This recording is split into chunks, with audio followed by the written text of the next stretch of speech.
play this sequence.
Hi guys, and welcome to the Gin and Tonic Show.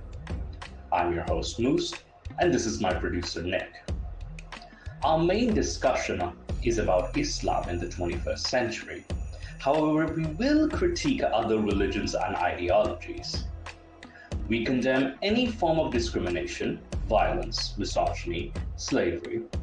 We do, however, embrace many perspectives and free speech if it is factual and correct, and not based on any hate. Throughout the show, we will be exploring different religious beliefs, practices, and their impact on society, ranging from politics, interpersonal relationships, and mental health of believers and non-believers. We hope to create an open dialogue for those who feel they're not heard, especially those who have doubts and have left their belief systems.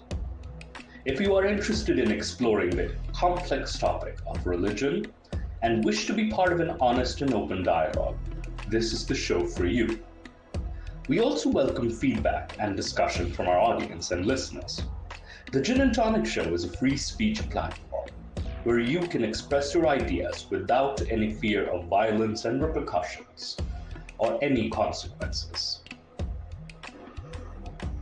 Please do join our discussion in the live chat as well as the comments. Thank you for stopping by and enjoy the Gin and Tonic Show.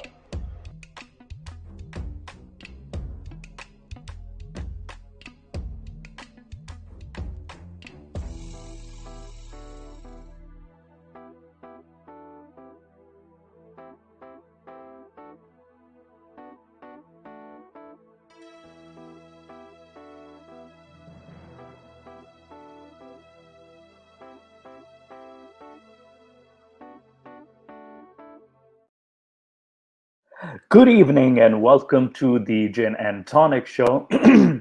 My name is Moose, and I'm joined here by a special guest today, an ex-Moose guest. Please welcome Tariq Elhaad. Assalamu alaikum, brother. How are you doing today? Walaikum assalam, Moose. It's really great to have you here. And I've been wanting to go on your show. I've been, watching you following you for some time. So yeah, I'm happy to be here. Absolutely. Thank you so much, Mr. Tariq. And by the way, Mr. Tariq Elhaad has appeared on the Abdullah Samir show as well. So do check out Abdullah Samir's channel. And Tariq Elhaad also does an interview there. So, you can get to know him a bit better. And we're also providing another platform as well. So thank you so much for joining us today. And I just realized in our editing, this is supposed to say a Saturday show, but we're doing our show on a Sunday. So that's on me. That's on us, the editing department. But anyway, thank you so much for joining us, Tariq. How are you doing today? I'm doing great. I'm doing wonderful. Yes. So I wanted to to welcome you to this show. Basically, this is an open platform. It's a free speech platform. You can either tell your story, and I think because it's there's so much to unpack, I think I'll ask you the question, and you can take it from there. Is that all right with you? That's great. Yeah, let's go with that. Perfect. So I wanted to ask you first, like, so when you were a Muslim, what was your sectarian background, or yes, your sectarian or sub-sectarian background, that is? So I was born into a Sunni family, and beyond that, I like I know they're like Deobandi and some of the other sects, and I didn't know much beyond that. I just knew that back in when I was growing up in the 80s, my memories, childhood memories from Pakistan are mostly from the 80s. I left Pakistan in like early 90s or mid 90s. And I knew that I was a Sunni, but I then later on found out there are like sub Sunni, sects, and I had no idea. Some of the Muslims, like friends, asked me, hey, what is are you Deobandi or what? I had no idea. Um, so yeah, Sunni as far as like just general Sunni, I can say. Yeah, and I know that there's these four sects like the Hanafi, Hanbali, Shafi, Maliki. Were you ever aware of those growing up? I was not aware of those. I was like only aware of like Shia and Sunni. That's it. Like I didn't know Mm. anything beyond that. And but I later on, in during college days, I found out there's these Salafis and there's these Deobandi and There, Barelvi as well too. Barelvi. Barely is what I was, yeah, yeah. So I couldn't, that's when I started like looking into a little bit of like what exactly the difference is, and I couldn't figure it out. Like, sometimes even like your, friends, college friends who are just a little bit religious, not a whole lot, but they are like they go into this, right? Hey, so are you like this or that? And I'm like, I have no idea. So yeah, I think I would say that my family, like as I mentioned in Abdul Samir, it's true that I was not religious at all. But like my grandparents, like sorry, my paternal grandfather was not religious even until he passed away. But my maternal grandfather became kind of religious, and I think because he was doing lots of Hajj, so he was kind of like I think definitely not the the Hari Pagdi kind, definitely not. One of my uncles, this is funny because in Pakistan also one family member could go into this other sect and go into like different subsect of Islam. So one of my uncles, younger brothers of my father, uh, became I think it was like a Hari Pagdi kind of. They do a lot of the stuff on Juma, and like do the the whole, I don't know, Har- Naat.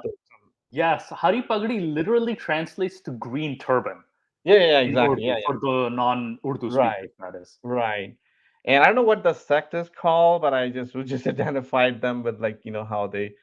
He never wore Hari Pagdi himself, but he was like there were different mosques, right? So he would go to this specific mosque, and my father, because he was older, and I mean he had other brothers too. My father became slightly religious after he went for Hajj, and so my uncle and him would be like at odds with each other because my father was, I wouldn't know what sect subsect it would be, but like it was definitely not, the the the Hari Pagri, the green turban kind, right?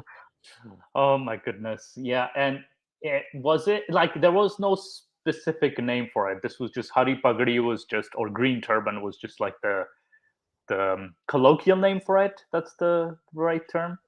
Right. So I think they all tend to call themselves Muslims, right? So like we're the right Muslims, right? So they are the I guess the argument goes like, we're the right kind of Muslims and everybody else is kind of like deviant, you know what I mean? So Yeah. um so yeah, but I think there's I'm forgetting what they're called, but I think there is a name like and kind of like an official name, so to speak, for them. I don't recall what it, but it is interesting that I mean, I like in the 80s growing up, there's very little like these things like subsectarian. There is still like sectarianism, like Shia Sunni and all of that, but a lot of the Shia Sunnis pretty much got along very well. There was no like such thing as like this person is Shia and those that is Sunni. I mean, growing up, I knew that there was some differences, and one of the only differences that I knew back then was that they opened their fast, a little later, like a few minutes later, right? And that Yeah, was one of the 10 key minutes. Yeah, 10 that minutes is late. something, Yeah. right? Because and that is the only way I found out was like some of the I guess friends of my mom and dad, they were like Shia, and they would come to like do the iftari, and they would not open the fast, right? So and they would wait for like I don't know their own timing, and I was like, what's going on? I remember, it's a very funny story. I was in Saudi Arabia, and I and my mom was invited to for iftari, during Ramadan, and so my mom and we were there, and there were other people, and so my mother tells me, they're gonna open the fast much later. What we're gonna do is we're gonna eat, earlier, just before they do. And I was like I didn't understand because it was Saudi Arabia and they were also Muslims and like so but yeah, like these kinds of things that I found out, like there are differences and like um in different versions of Islam, so to speak. Yeah, I remember there was a story I weirdly found. Like there was I think my mom was a guest in a particular show, but it was during a Ramadan show, and a particular one of the hosts, like two different shows. One of the hosts, both hosts had Sunni Muslims, but one of the hosts just ate before us. But the other host was respectful enough to like, hey, no, we'll eat with you because it was a cultural thing that it's disrespectful to eat when someone else is not eating in Pakistani culture. So I think we were very appreciative of that. Again, I grew up as a Shia Muslim. That was my background. So we did experience that. That was I think the exposure for myself. But yes, in your case, it's a very funny story too, and interesting. But I want to ask, like, just to did you mostly grow up in Pakistan? Right. So my child, I mean, I left Pakistan right around the age 18, around that time. And so, yeah, my childhood is all, yeah, so it was mostly Pakistan and like some visits to the Middle East and, as a child. But yeah. Mostly you grew up in Pakistan. So how was the um, environment like while you were growing up? And have you been there again, or do you see any changes, or what was your experience like growing up? Well, at So, least observing the environment. right. So I left Pakistan in the early to mid 90s, and I, that time it was different, as I mentioned, it was very different. There were still all kinds of issues, but it was not so Pakistan as a general like public, were not as religious as they have become over time. And so I visited Pakistan again, I hadn't been for a really long time, and then I visited in 2006, for the after a really long, gap, and it was kind of like culture shock because at one point I was finding some modernity, in the sense that people, because of the internet and all of that, they're more open-minded. Some people were more open-minded. On the other side, others were getting more closed minded, getting more into religion, and I didn't see as many hijabs and whatnot at that time in 2006. But then when I visited like 10 years later, 2016, it was completely different. Like like even my you know some of the people who I knew, some of the friends that I, went to high school with, they became more religious, because of, I guess, I think you get this exposure with like everybody else around you is getting more religious, so you're kind of like, become um, religious yourself, I guess. So yeah, it was. I saw this trend. There's this conflict. On one side, I saw some that are becoming more liberal because of the internet, but now when I see it, and the last time I was in Pakistan was in 2019, right? Before the pandemic, and I could not really relate to anything, with a lot of people. A lot of those who I were related to me or my friends, I had, like, uh, didn't find them, with agreeing with anything, a lot of in the politics and with like social issues and whatnot, because they were like literally living in a different on a different planet, so to speak, right? And I was like, "So why is it so, like, what's going on?" I was very, very surprised, even though, I mean, I was thinking that, with the internet and, the globalization, people will become more open-minded and, less religious, right? But it was the opposite. That was kind of shocking to me. Yeah, and it was such a weird, and I kind of relate this experience too. Like, I do see that it's become more and more, you know, less tolerant, I would say, of a different point of view. And given the incidents that we have seen, like the attack on the Christian community, there have been mob attacks, like an increase in mob attacks. You've noticed that, haven't you? So, so That's right. Yeah. yeah, so it's such a different world, and I think the seeds were sown in the 1980s for sure with the Ziaul Haq regime, and I think you grew up in this during the Ziaul Haq regime. I remember, I think it was, I don't know, 88 or so, and 87 maybe, when Ziaul Haq, his plane, went down, and I remember that. I remember watching PTV coverage and all of those things, and the PPP, they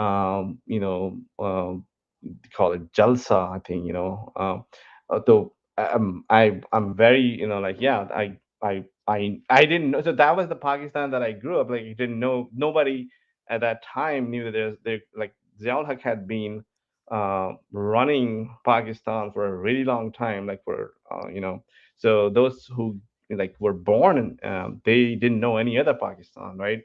The typical, like, women have to wear the dupatta, the The head shawl, covering, head yes. cover, right? And there was like a dress code, so to speak, and I didn't know. What was really shocking to me was when I saw some of the pictures of my own mother and, her friends from, like, 70s, right?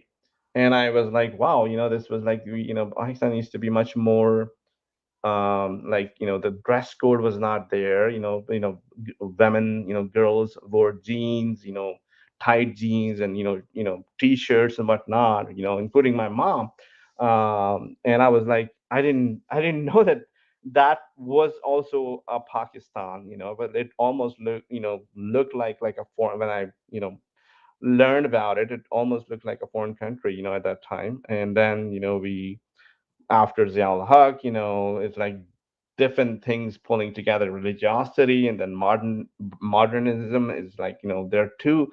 I see this polarization, and I think, I guess what ended up happening is one side won, which is the religious side, I guess, because that's what you see, that's what's happening with all of these, um, you know violence and all of those things, because one side, the liberal side, I guess, is losing. It's a losing battle, and maybe one of the reasons is because of all these threats, right? Because of violence, Yes. people don't want to speak out.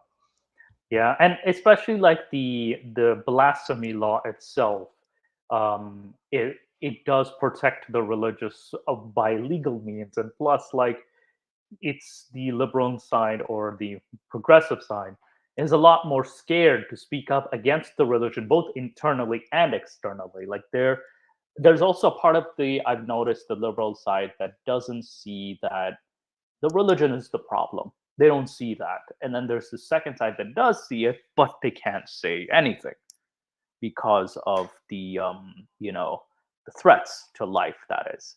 So yeah, I can definitely see your how you compare. Like, it's a very complex progression um with over the years. And by the way, hello culture, Ginny.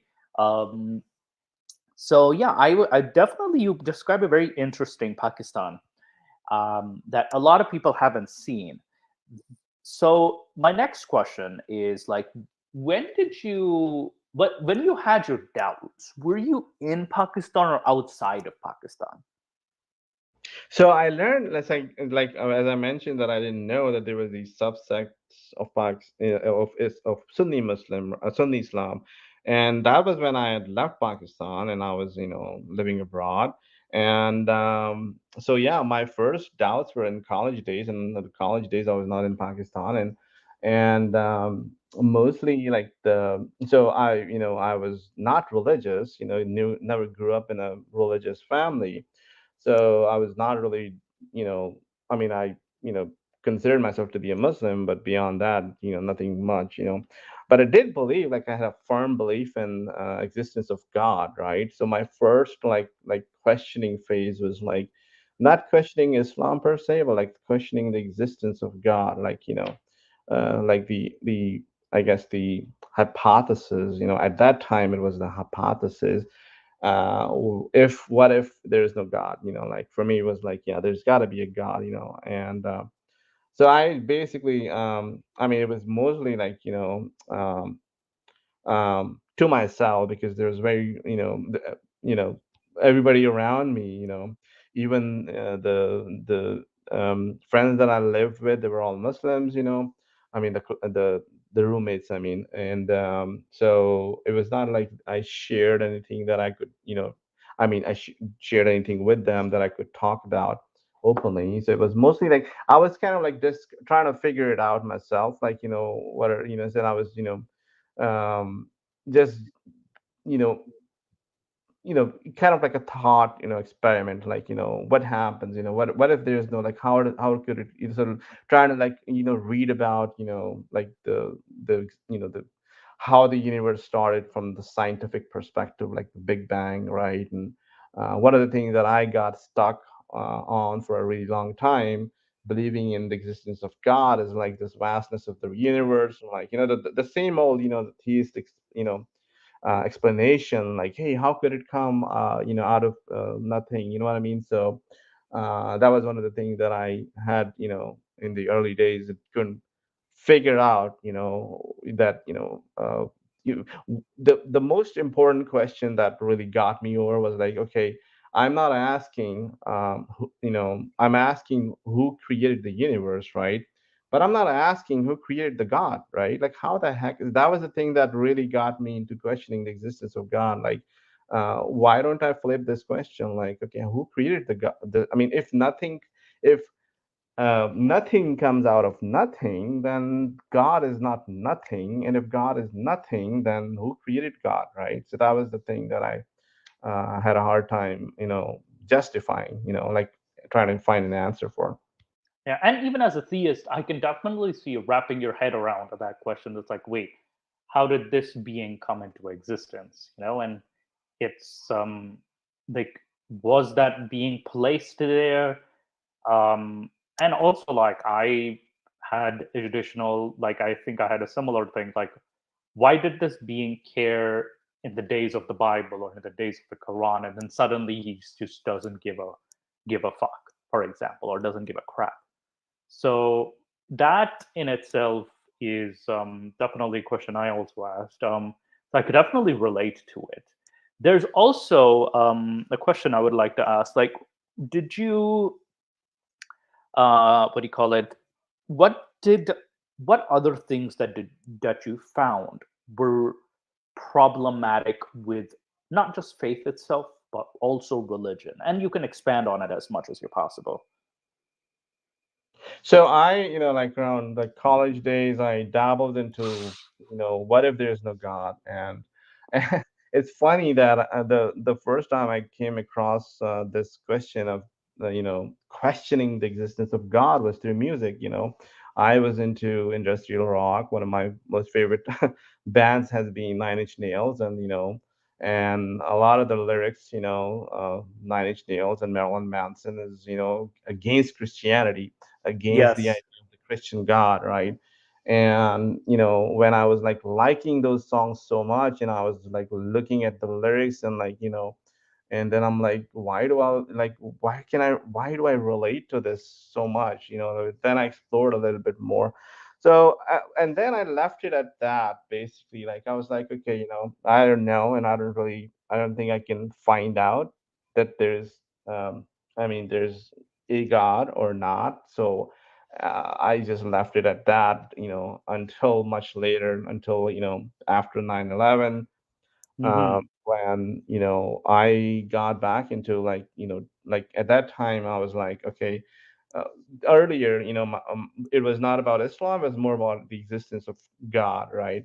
But then later on, it was more about like Islam, whether Islam, what exactly is Islam? Like trying to understand what it means to be a Muslim. Like every different sects, call themselves Muslims. Some do one way, others do other ways, and like what exactly do the books say? Like Quran and Hadith and all of those. What is the actual doctrine tell us about Islam? And not like, I was never into like mullahs and like listening to anybody telling me how what something is when it comes to religion, or any kind of like philosophical. I would always be like trying to go into the text and to see what I can learn from that myself. And that's what led me into you know led me to become a Quranist for quite a long time. And you mentioned you very interesting that you were a Quranist. So how was what do you call it? When you became a Quranist, were you aware of the entire Quranic text, or were you like familiar with like the surahs we're taught growing up, for example, or like the what do you call it? So how was it like being a Quranist and trying to like um kind of like how do I phrase this? How did you address the gaps? You know what I mean? Like Right, there's some right. gaps. Right. So, the typical way Quranists, and I've gone through many different, like, Quranists, and their explanation, so to speak, of, the Quran and whatnot, is the typical way most Quranists do, and which I, basically, what I did is I bought their, like, I was, number one, I did not speak Arabic natively. I mean, I can read Arabic and I can understand a lot of the words, right? Because they're similar meanings, uh, Yes. which I speak natively. But I don't obviously don't. I'm not an expert, right? So what I the reason I became a Quranist was like I bought the Quranist, I guess the explanation of whitewashing all of those bad parts of the Quran. Like, hey, this verse doesn't say uh, you know X, Y, and Z. It says this. Like, for example, the wife beating. It doesn't say Hmm. anything. Or like slave. It doesn't mean slave. It says the right hand possess. It's Hmm. what it means. Yeah. Not And slave. what's funny is that speaking of right hand possession, apparently that was also a terminology. I think Culture Ginny was the one who introduced this concept that this was a terminology even used by the Romans to address slaves too. I know Culture Ginny. If you have a source, do mention it to us. But I'm giving this gentleman here, Culture Ginny, some credit. But yeah, so that's definitely interesting. And did you find like what about the verses that said, about Zed's marriage that ended? Did you ever come across that verse that ended, and Muhammad got married to the wife instead, like Zainab bint Jahash or something?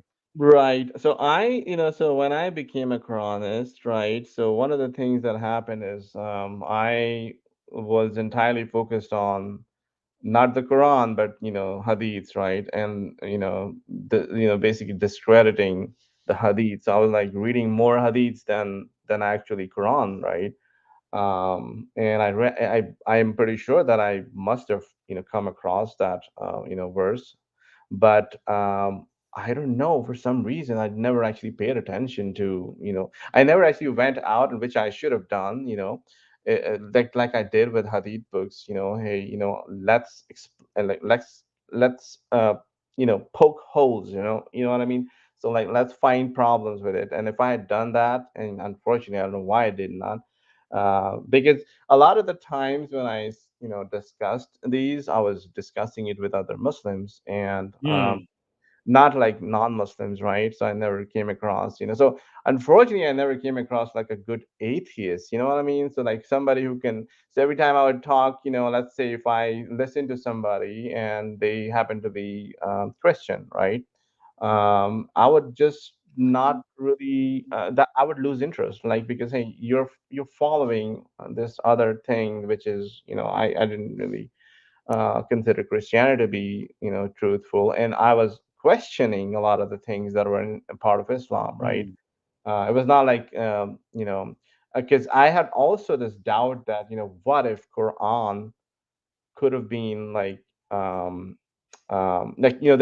there's also this Quranic group called 19. I don't know if you've come across them. I They haven't. Yeah. 19, I think it's called 19.org, and they were run by this. It was started by one guy from the US who later on declared himself to be a prophet, Oh, so what geez. happened, it was he, the way it started was, he he was doing something with I don't know if he was a computer programmer or something. It was in the, I think it was in the 60s or so, or I don't know. And he put all of the verses and whatnot, and ran through some algorithms and came up with some magical mathematical miracle of the Quran, right? Hey, look, this word comes this many times, and there's just some kind of Oh my pattern, goodness. right? And he called it like the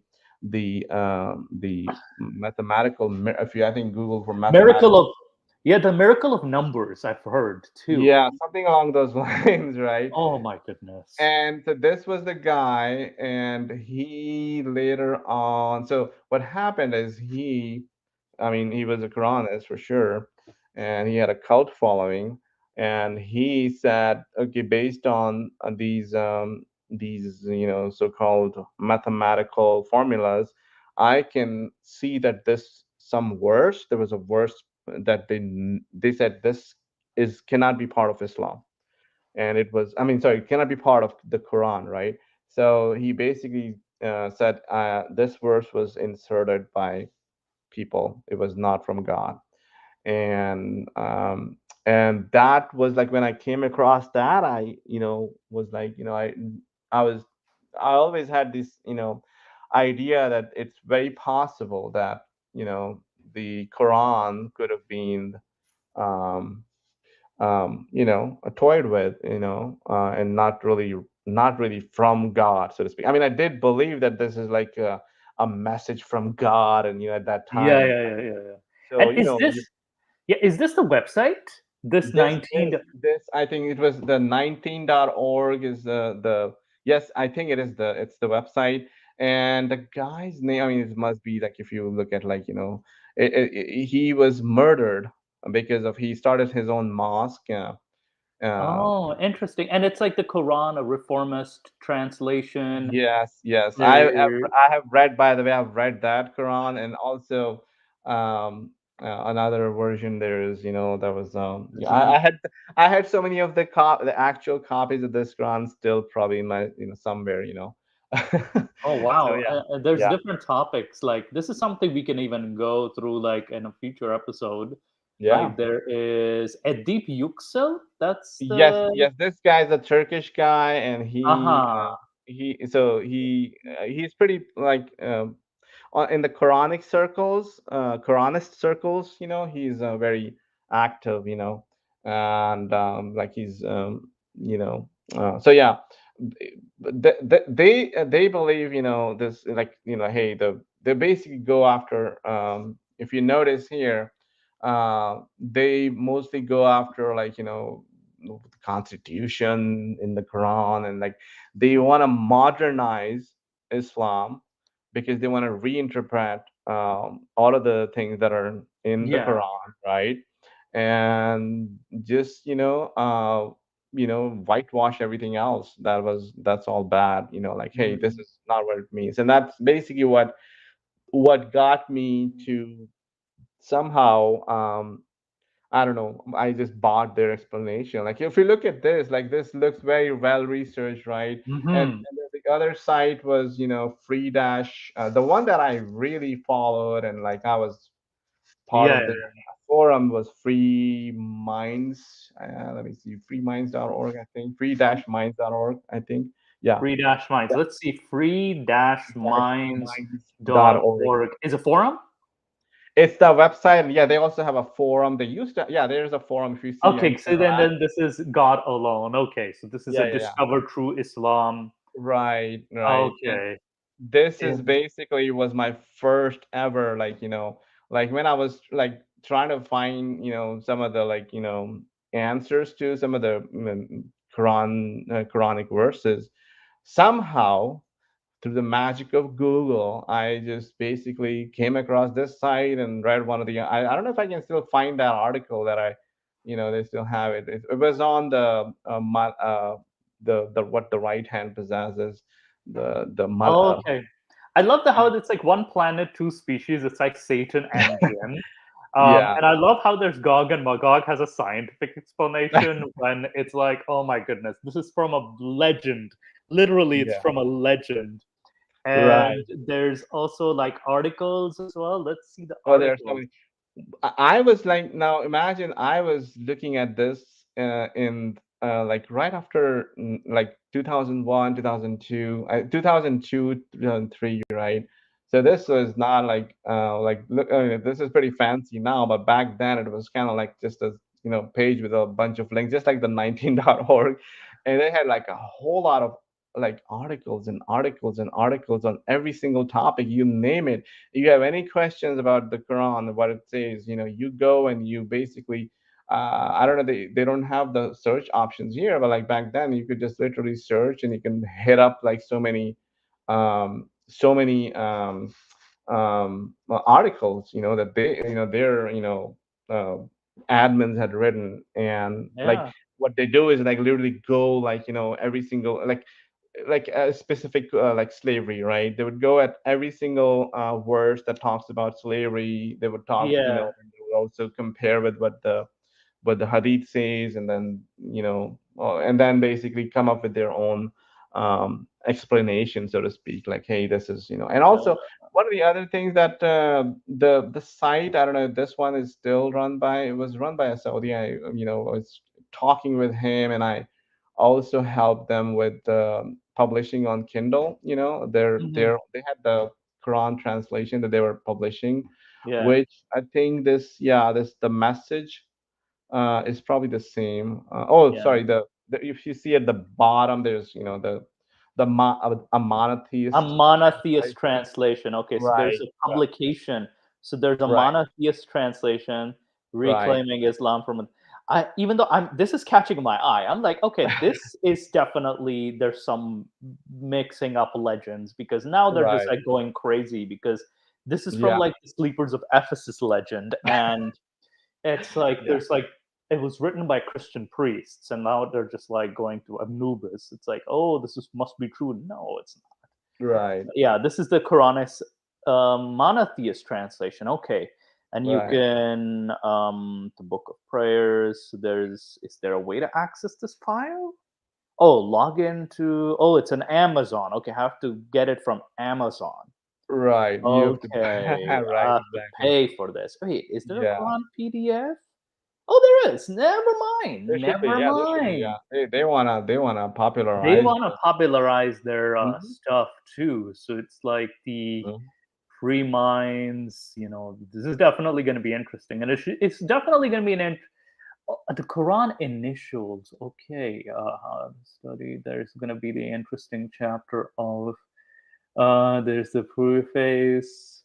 I think maybe you could probably open up that 434, the infamous, Yeah, verse, yeah, yeah, yeah, yeah, yeah. Wait right? one second. This I chapter forgot what they. heading, Yeah. chapter headings, the Hmm. basmala. It's called, isn't it Yeah. Bismillah? Basmala. Yeah. Okay. The Hafs versus. Oh, they even address the Hafs Yeah. versus Walsh. Yeah. Interesting. Interesting. So let's go to I the. think these are the things that I think they added back then. There was no, because now they know that there's a lot of, like, people who become Doubting this. Quranist and then leave Islam altogether. So they realize that it's not just the people who follow Hadith that they have to convince, but also those who are, like, leaving Islam altogether, right? So Yeah. Okay. So there's a chapter one, chapter two. Let's see the 434 and 424 slavery one too. Okay. So I'm just gonna skip. Two is going to be the freaking longest one. Jesus. Um. By the way, the reason I say Jesus is not because I'm a Christian, but because of the I fact know. that it's in the I English language. It's ingrained I in know. the freaking English language. I know. I Yeah. sometimes say, "Oh my God," or "Oh my gosh," so, like, I was like, Jesus Christ, Jesus. right. And Um, so yeah, I should start. I need to practice start saying Holy Zeus or something like that. right. Um, okay, so there's ALM. Of course, they do ALM. They have no explanation for this. The ALM. Yeah. Where's the four? So three is also pretty long. And then Right. we're gonna go to there we go. There we go. 4 and So let's do 34. 24 first. The Okay. slavery one. And the emancipation, except those committed by your. Oh my goodness. They just completely changed the meaning, didn't they? Instead of right hand possession, it's like except those committed by your oath. Just to like whitewash it a bit too. Oh man, that's such a whitewashing. And let's see 434. Because it's right hand possession, even in the Latin, as well as like that means slave. The Exactly. And men. that's the typical Quranist way of doing it. Is basically what they try to do is, like, somebody who has a doubt, like, who is questioning the Quran, they're like, well, you don't know what it means. This is what it actually Oh, says, look right? at this. As Yeah. for those females from whom you fear rebellion, then you shall advise them and abandon them in the bedchambers, and then Withdraw from withdraw them. from Right. them if they Right. be. Oh, interesting. So they Right. completely change the meaning. Yeah. Instead of the strike, they say Right. withdraw. Right. Interesting. Very, very interesting. So they kind of like it's changing the meaning altogether, and it just. Let's see if what they did for 551 and 554, because that one was also Right. was something that bothered me too. Right. Besides this one, there was the not being friends with like Christians and stuff too, which I was like, my friends are Christian. So, or like I have Jewish friends. So So 551.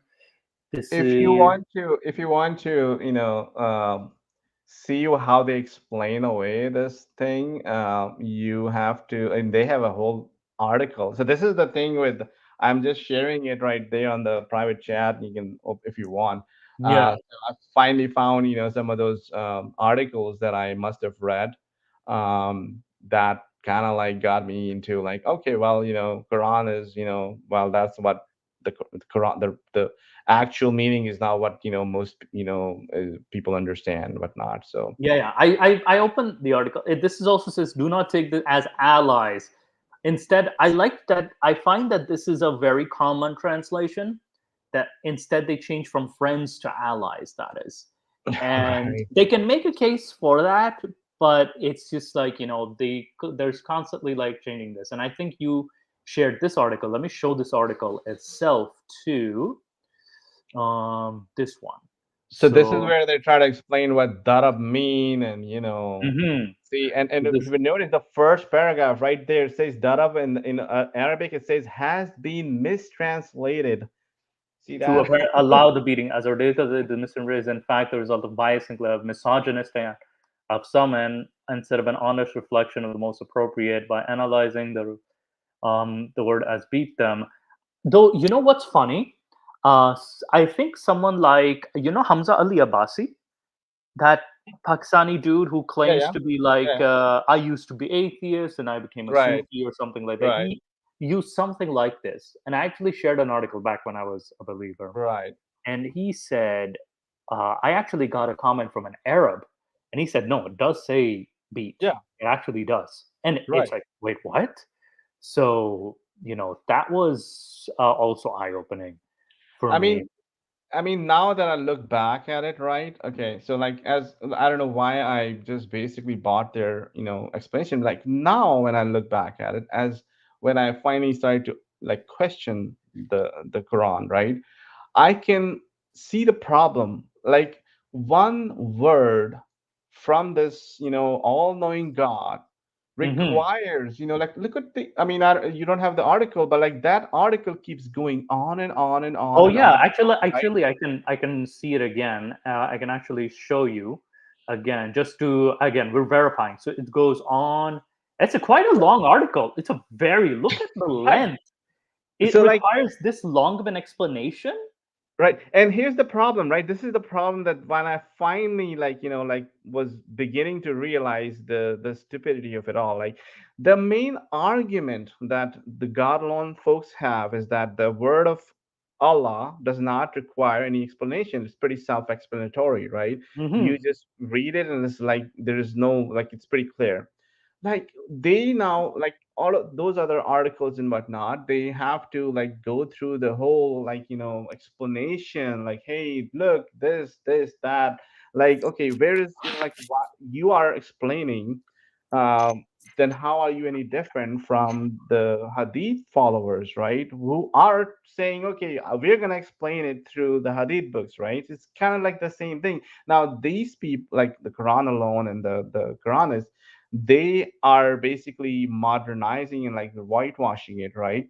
um so still adding text to the original Quran. Let's say if Quran is like such divine that cannot be changed and you cannot add any more like verses to it or like explain it further than how it has been explained by, let's say it was from a god, then they're doing pretty much the same thing, which, the hadith followers or the typical Sunnis do, which is they say, okay, we're gonna go to the hadith books and like, try to figure out what this means, right? So yeah, but that was the moment where I'm like, this is basically the same thing. Why does this God need to insert, words that are so confusing, like, like the darab, Hmm. or so many other things, right? Like, with the slave women, why can't it be clear? Like why can't he Yeah. explain make like it make it very clear. And I think Jinni also, he's done classical Arabic, like he's also studied pre-Islamic Arabic. So he says, yes, it is beat also means another thing. I do not think it's suitable to mention it, but it is f, it ends with ck. Though this is the secondary meaning, is pretty much only used in high poetry in very old Jahili Arabic. And again, Jahili means pre-Islamic Arabic, that is.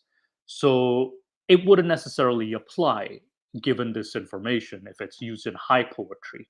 So it's like the darab literally means it is to beat, that is, given the time that the book was released. right. So um and it's very interesting that, and it's like, yeah, yet people were aware of this as it is used as such as certain hadiths. Yeah, interesting tidbit. Thank you, Jinni, Chenchu culture Jinni, for these interesting tidbits. So it has been used in theological discussions, but definitely the consensus is for sure it does say strike. Like it's pretty straightforward. And I think we've just been trying to change the meaning for such a long time. um, yeah, I remember Suyutis too. I did argue that it should be interpreted as such, but he is many centuries. Yeah, it took them like centuries later, like 15th century. Yeah, that's way too late. Like the damage is already done. The damage is pretty much done. Come from the 7th to 800 years of damage, 900 years of damage. So yeah, what do you call it? It's definitely interesting that there's this changing, like in these Quranist website. It's like changing. Like here it says Muhammad Tahir al Qadri striking a temporary parting. What? It never mentions this terminology, a temporary parting. It's just striking. That's Right. it. Literally. Right. Who did this? Yeah. This is Muhammad Tahirul Qadri. Right. This is a famous. He's a famous Pakistani, no? Like Yeah. He's Pakistani. Yeah, yeah, he's yeah. a Canadian Pakistani, as far as I Yeah, yeah, know, yeah, right? yeah, yeah, yeah. I know this guy. There's Lale, go away from them. There's Lale Bakhtar that said go away from them. Oh my goodness. There's different versions. The Reformist translation separate from them. The monotheist group separate from them.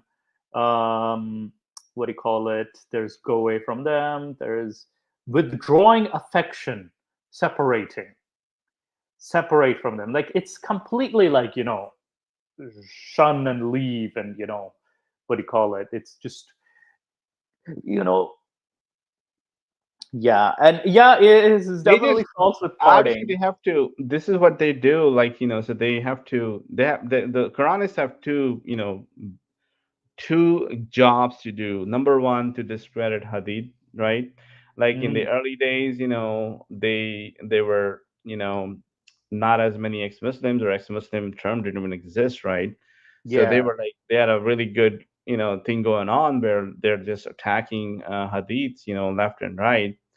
And now, obviously, they switch gears to not talk as much about hadith, because now their target is like, hey, we need to make sure that, we try to explain these problematic, verses.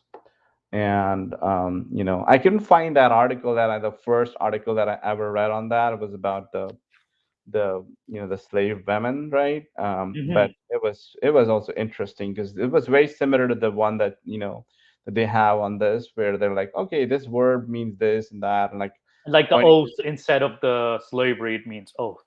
Exactly. Like Yeah. it doesn't mean slave woman, something along those lines. I think I don't know what the I don't even remember, but somehow I was like, oh well, that probably makes more sense. Like, as somebody who didn't know much about Quran or the Arabic. I was like, okay, these people are like they are native. A lot of them were like native Arabic speakers, right? That who run this. One of the guys was actually Saudi. Oh, really? Yeah, and I was surprised that there are people inside Saudi Arabia who, the one of the admins, is so was a Saudi. I don't know if it's still, but yeah. So that's what really got me into Quranism. Because Yeah. I didn't even know that there are any people who openly reject and, the and hadiths. it's weird too, like when I talk to Quranists who, it's like it feels like I'm defending hadith and defending Islam in a way. It just feels so weird. Like, no, it does say this, like just don't change it up. And Right. it just so feels so weird, like you're and yeah, it doesn't necessarily mean they're good at class when the dialect's high. It's very different. Plus, with some native speakers, I can also see like some native speakers can misdirect certain people, certain non-native speakers, so you need multiple to like verify something like this. Right. So it does pose this issue, that is. So it was a very interesting, like a long article on this, Right. just this one verse, and there should be more. In a future video, we could definitely view this website, because thank you for this website, and it was very interesting. By the way, what happened to that guy who claimed to be a prophet from 19.org? Oh, I just like, here it is. So on the same, somehow they are all in one pile. Okay. So if you look at this link that I just sent you, they talk about that guy. His name was Rashid Khalifa. I forgot the name. Okay. And he Okay. basically they give a little bit of like a kind of like a biography of this person. They And Edeb he Yusuf was or Rashid Khalifa? Rashid Khalifa. Rashid Khalifa. Yeah, right. Wait, Yeah, where is yeah, this guy right this here. guy? Okay, so Yeah. he's, oh, he died in 1990. Not died, Uh, but he was like he was murdered by a oh Muslim. damn, my His, assassinated. yeah, Migrated to the United States in 1959. He earned a PhD in biochemistry, became a naturalized U.S. citizen living in Arizona, Tucson, Arizona. Founded the religious group called United Submitters International. I remember during the 50s, the 60s, and the 70s, these New Age Mm-hmm. religions were very popular. So he could have caught on to that trend itself. But there Right. was a lot of weird prophets that came out during Right. that time. Um, like prefers not to use the term. He was like true, of course, it's true Islam. Islam instead using English with submitter or submission. Submitters believed the Khalifa was a messenger of God and referred to him as a God's messenger of the covenant, as prophesied. After which today's corrupted religions, Judaism, Christianity, Hinduism, of course, they're the corrupted religion. Buddhism has not Right. recently died out. That's the mission, of course. Starting in 1969, okay, so this was he used computers to analyze the frequency of the letters and the words. In 1974, he claimed that he discovered an intricate numerical pattern that's involving number 19, which one of the most controversial works, other than this claimed, it was the work That's Quran, where the Hadith. 19.org comes in, by the way. The 19.org is like Yeah. they're kind of like even within the Quranist circles, those who don't follow, they call them the cult of 19 because Oh, okay. it's Oh, like for them like everything is like some oh, magical so this power is around 19. he founded 19.org. That is Yes, this yes. guy. Yeah, Okay, he Rashid his cult Khalifa. members, basically the people who followed him, they created that, so Yeah, because I know that there's a cult I will cover in a future video called like the Nation of Islam or Nation of yeah. Gods and Earth. But like this one's interesting. This one's something I did not know of. This guy, Right. and this is very very interesting.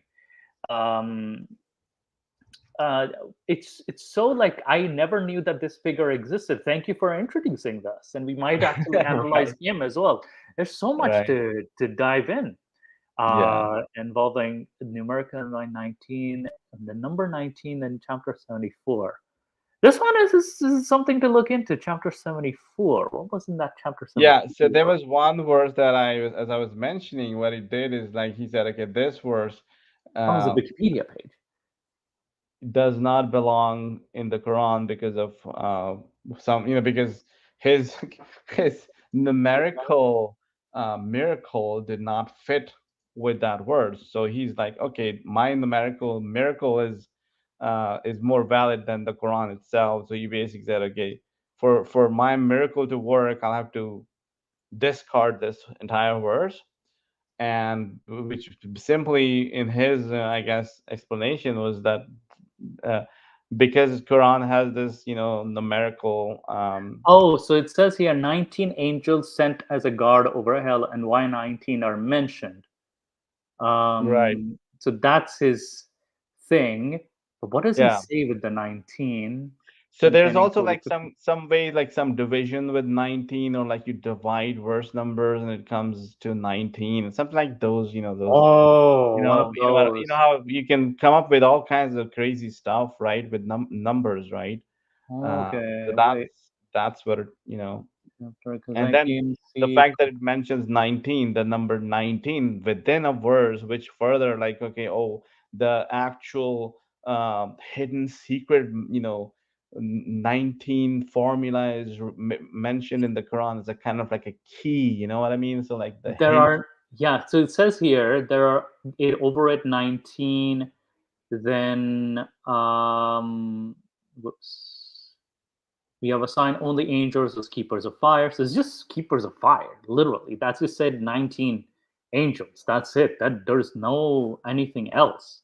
No, Right. indeed, by the moon, by night it recedes. So where is he coming up with this No, stuff yeah, from? this is so one of the things, very interesting things that I find in people who are kind of Yeah. like starting a new cult, right? And I see a pattern, by the way, with a lot of these people. Hmm. And this guy, with this, magical Quranic, miracle of the Quran, right? Later on, declared himself to be a messenger, you know, and that's Interesting. where, yeah, that's where the entire, like the whole, his, like the, where he became like the enemy of the rest of the Muslims, right? Like, Hmm. if you declare yourself a messenger, that's a big, that's the same thing that Ahmadis have gone through, where they're so that is where this is why he was, I guess one of the killers, probably he was, motivated by this fact that he declared himself. I know even today there are people, Quranists. I know even like one guy nobody knows about him, and I was like back Hmm. in the days when before when I was like almost like leaving the Quran. One of my really old friends, who's living in the U.S. and he uh, somehow became this guy is in Canada, by the way, and Oh I'll wow, he's close to me. He's very close to he me. he also came up with the Quran, the magical Quran. Like he's also Quran only, or the Quranist, so to speak, right? And so my friend knew that I was kind of like a Quranist, right? And he introduced me to this guy, like, hey, this guy is also. But I didn't know the whole story. When I actually started reading up a little bit about what he's talking about, it turns out he was implying that he's a messenger. Like he's like, people should follow me. Basically, now I am the the the so-called like um um the God's messenger, so to speak. And that's a pattern that I see when you go through this, where you become so like um religious, and then you start with this, new kind of like a sect, or whatever you want to call it, like new, like, Yeah, hey, this everybody gets it wrong, but I have this, I have it figured out. Down the road, what happens is, a lot of these people, they declare themselves as, messengers or whatnot, or prophets and whatnot, right? And you can see the example, like there's so many people who declare themselves as Jesus' second coming, even yeah, Christianity, right? So yeah. I remember Joseph Smith. There's yeah, Dorothy Martin from the yeah, 1900s who like said that there's going to be like what do you call it, a UFO that's going to come and take everybody away. Then right, there was I remember from the FLDS there was like a second prophet too. There was the first and then the second prophet who was supposed to be the last one, because even the last one died, and then this guy is still the last one. It's like, what? So and there's also like there's a prophet even in Japan. Was it Japan or China that he's still uh, alive? I'm not sure, but yeah, it was. They did a series called like How to Become a Cult Leader on Netflix. I definitely right. check that out. There's one, and I was not reading, sorry, I was watching one of the documentaries. There's a guy in Australia Mhm. who who is a Jesus, so Oh damn! this thing happens with like every religion, I mean, again, essentially every religion is a cult. Oh Every yeah, religion starts as a cult, and then, when it gains, followers, then, declares as a religion, and that's basically the story of Christianity, the story of Islam, right? They start yeah, with like a bunch of, one guy saying something crazy, and everybody disagreeing with that guy, and like one person follows, and second person, and so on and so forth, and then it becomes like a cult, and then they gain ground, and they, gain followers, and then, hey, it's a religion now. So yeah. yeah. No, yeah, yes, I do mean the typing guy, but yeah, it's also yeah. A cult is actually where culture, even culture. Damn it, Jinny, you expose yourself as a cult leader, Jinny. Very well cultured, cultus in Latin. But yeah, it's the terminology also comes from to cultivate too, like it, and it's interesting that even like I see parallels. I see good parallels between like the story of let's just say Muhammad to the story of Joseph Smith to Jesus to like I see so many parallels with even like the modern day, like with the founder of Ahmadiyism. What's his name? Ghulam Ahmad Qadian. Um, what do you call it? He founded a new religion, and he declared himself as a prophet eventually. Um, and oh my goodness, I know eventually. I've noticed with at least the modern New Age religions, the followers are becoming less religious faster compared to like the well established. Again, you could do you find that discrepancy? Because I've seen it with Mormons and I've seen it with the Ahmadis. At least like they're becoming less religious faster. Sorry, I'm sorry. What was the question again? Yeah, I'm seeing this disrupt like the followers of the New Age religions. I'm Mhm. seeing them quickly becoming less religious compared to the Yeah, established Abrahamic Brahmic religions. Um, right, it's I know because like those ones were like established at times where the internet and technology didn't exist. Because these were established at times that technology existed, you can actually verify that this is right. bogus. But that I think people have a hard time like verifying, because of the lack of technology or lack of facts. Well, technically the facts are available. It's just a fear tactic, so to speak. Um, I remember a an Egyptian, I think it was Yusuf Qardawi or something like that. He said that Islam survives because of the apostasy laws. That is because of the the killing. Like it keeps the Islamic numbers growing. Um, but yeah, Right. yeah, I know we derailed a bit, but yeah, I wanted to ask you, like, yeah, we explored your journey through the Quranist circles, which is a very fascinating journey, actually. That I didn't even know of. That this is actually so deep into the Quranic. We're barely managed. I'm guessing we're just scratching the surface. And I think you sent me something in. Yeah, I sent you about this the Canadian guy. You Oh, can this is the later on you Canadian can guy. look at that and and so I was trying to find what his name was and he actually did so his claim to fame is, look, I don't speak Arabic natively. Uh huh. I learned English as a second language, Hmm. and I was able to like do the literal translation of the Quran.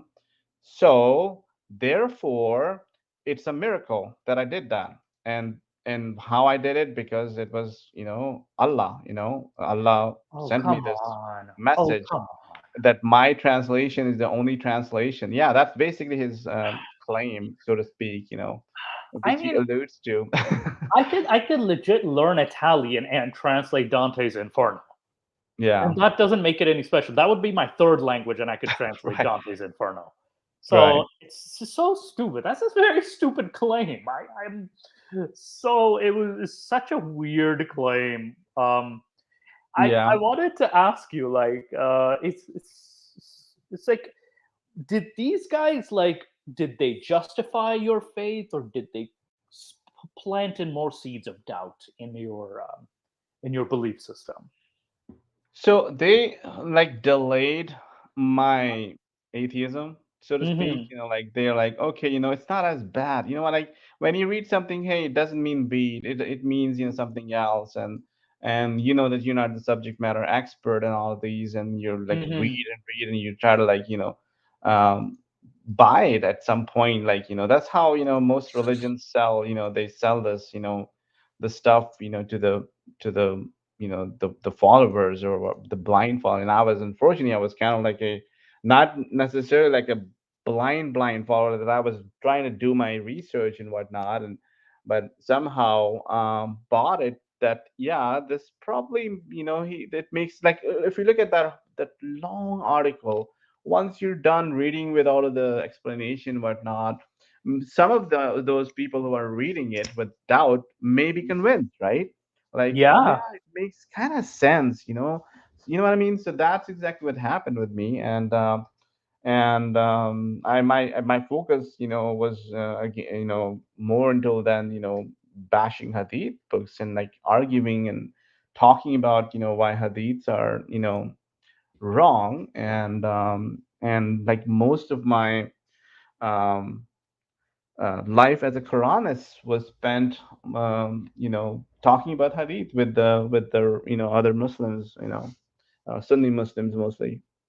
Yeah, it's definitely interesting. But I wanted to ask, like, what were the no, like I can completely see why this would delay the lack of belief, or the because it definitely substitutes for the explanation, and I can definitely see that. Now I wanted to know, I because I had something of a final straw, but then there's like if did you have a series of final straws, or was it like a one big final straw and you were like, I'm done, or So was it a slower process? right. I so one of the first, like, as I mentioned to you, that I came across all these problematic verses and somehow bought the explanation by the Quran is that this is not what it means. This is what it means. It's not as it's not what the typical translation says it is. So that was one, right? Those were, like, some of the early questions about why it says that. So my biggest, I guess, the questioning verse that I came across was when I actually started, like like I actually started trying to find problems, like serious problems with verses of the Quran, and I was listening to the English translation, you know, uh, in my, I was driving, I was just alone, I was just listening, and there was this verse about, um, you know, uh, Muhammad's friends, must leave the house when they are done with the eating food, and don't Yeah, come yeah, yeah, yeah. uninvited, and don't talk too much. And to me at that time, I was, as the most of the Quranists are, like, the Quran is an eternal message, and it is something that we can read and apply, in a way, not necessarily like, word to word, but like somehow. And so that verse really troubled me. Like, number one, it was not eternal, right? Like, it was for a specific person, specific time. Like, even though there are so many other ones, right? This one, why it really bothered me was like, this is the one where it's so unusual that it's talking about friends leaving the house, and like such an ordinary thing for a god to be sending a message down for. You know what I mean? So that didn't Yeah. really, like, this was so odd, This seems where very self-serving, doesn't it? self-serving, and like, it's so my first doubt was not that the Quran is like false. My first doubt was that, because I never thought of, like, Muhammad as like magical or what. I thought, he was just another man who happened to have like a revelation, and I don't know. I didn't. One of the questions that I had is, why him, right? Why did this Allah choose this person in the 7th century to send a message, right? That was one of the biggest doubts that I had, and in the whole, theology. But this verse further, like, created this doubt about this Muhammad or whoever wrote the number one. I was not sure. I already had this doubt seed, put in my mind by another Muslims, that, hey, Quran, just like you question the Hadith books, that they were written many years later, like century or more later, after Muhammad's death. Then Quran was also written, many years later, right? So then why do you follow the Quran, right? So Mm. this verse was like, what if this was like, this made it feel like this only benefited Muhammad, number one. It was not like, it Mhm. was not it was actually not benefiting the friendos, the friends and all of those buddies, so so I was thinking, like, if they had inserted this, right, why would they do that? Like, why would they put it there that Muhammad's friend need to leave the house, and the only person this benefited exclusively was Muhammad. And obviously there were so many other verses too, right? Like, Yeah, yeah, yeah. Muhammad being allowed to have as many wives in exclusion and all of those Yes. things. That's when I, like, started to have a lot of the problems with, like, Mm. hey, maybe my the way I started questioning was that I was um, I mean, I still believed at that time that there's some God, right?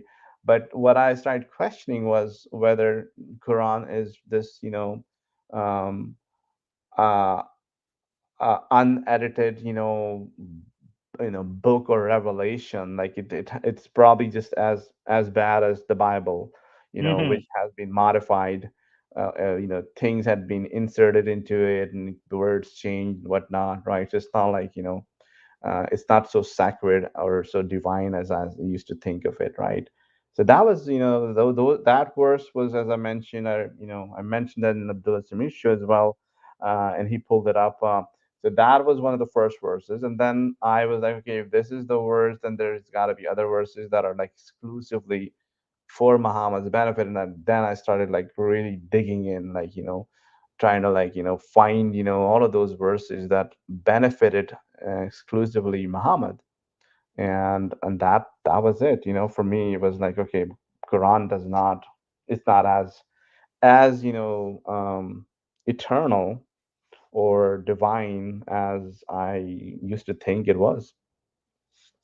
Yeah, I can definitely see, especially that verse where it's like, and I weirdly agree with someone like even if it was compiled later, why would the friends put it as they had heard it? It's kind of weirdly the doctrine of embarrassment is that, you would record it still, no matter how embarrassing it is. Um, so, and I think because during that time they probably like because they started compiling it according to Bukhari within 2 years of the death for sure, and there was a scribe even during the days to like what's his name, Abdullah ibn Abi Sar, Ali bin Abu Talib, Salman al Farsi. So we already had these characters writing the stuff down. So, and then they were just compiling it, and then there's one version being rejected and one version accepted. Some were burnt, some were like, and this process of editing continued. But the weird thing is, I still wonder why the hell did they keep that? And it does seem like, they had no idea what to do with it, and um, it just does seem like very self-serving. um, that verse. There's, I think the Master Arab also mentioned, actually, not just Master Arab, there was another verse. Have you come across the satanic verses incident, chapter Yeah. 22, verse 52? Yeah.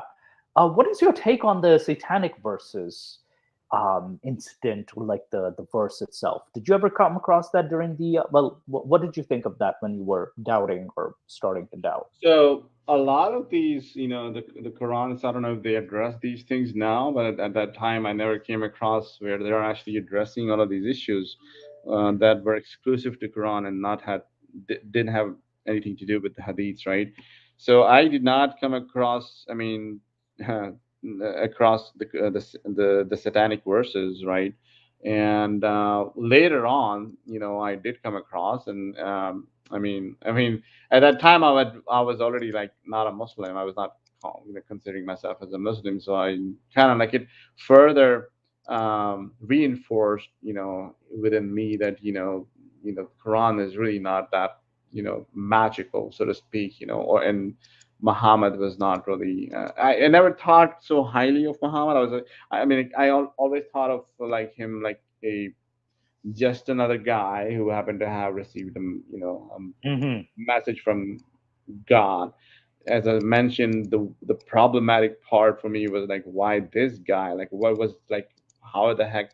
Like, if there's a formula to like pick a person, do you just and if you're a god who knows everything, like, what is that formula? Like, why choose this Mm. guy, right? Like, the guy who could not who lived in this little area where it was very disconnected with the rest of the world.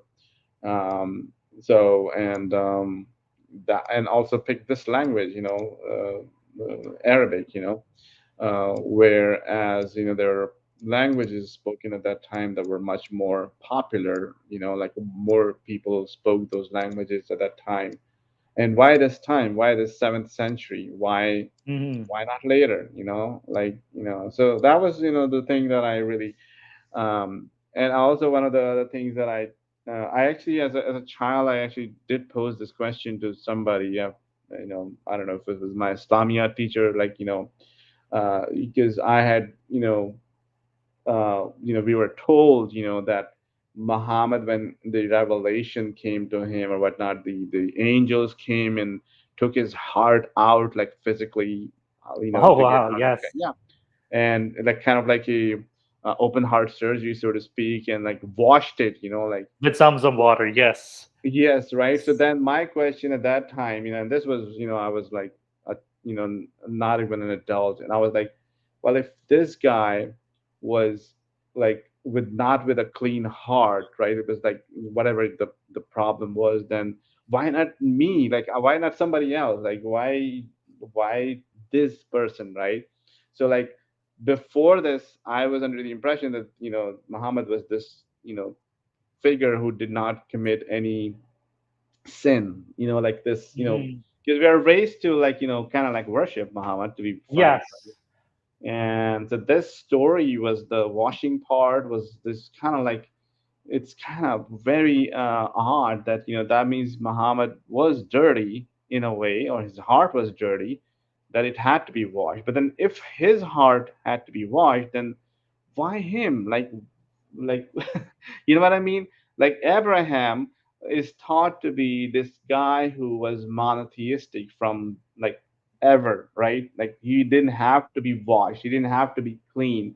He was always like, this is how it's taught, that this guy was always monotheistic, but Muhammad was not. So like, so that was the thing that I started like questioning, and there were so many things pulling in one direction, another direction. And so yeah, I mean, I should have probably, I could have left Islam much earlier had I come across an ex-Muslim, who was not. I came across ex-Muslims, like they were not calling ex-Muslim, but they were converts to Christianity. I came across so many who would Mm. bash Quran, but then there would be like, Bible is this magical book, Yeah. and that just was so like, I could not take that.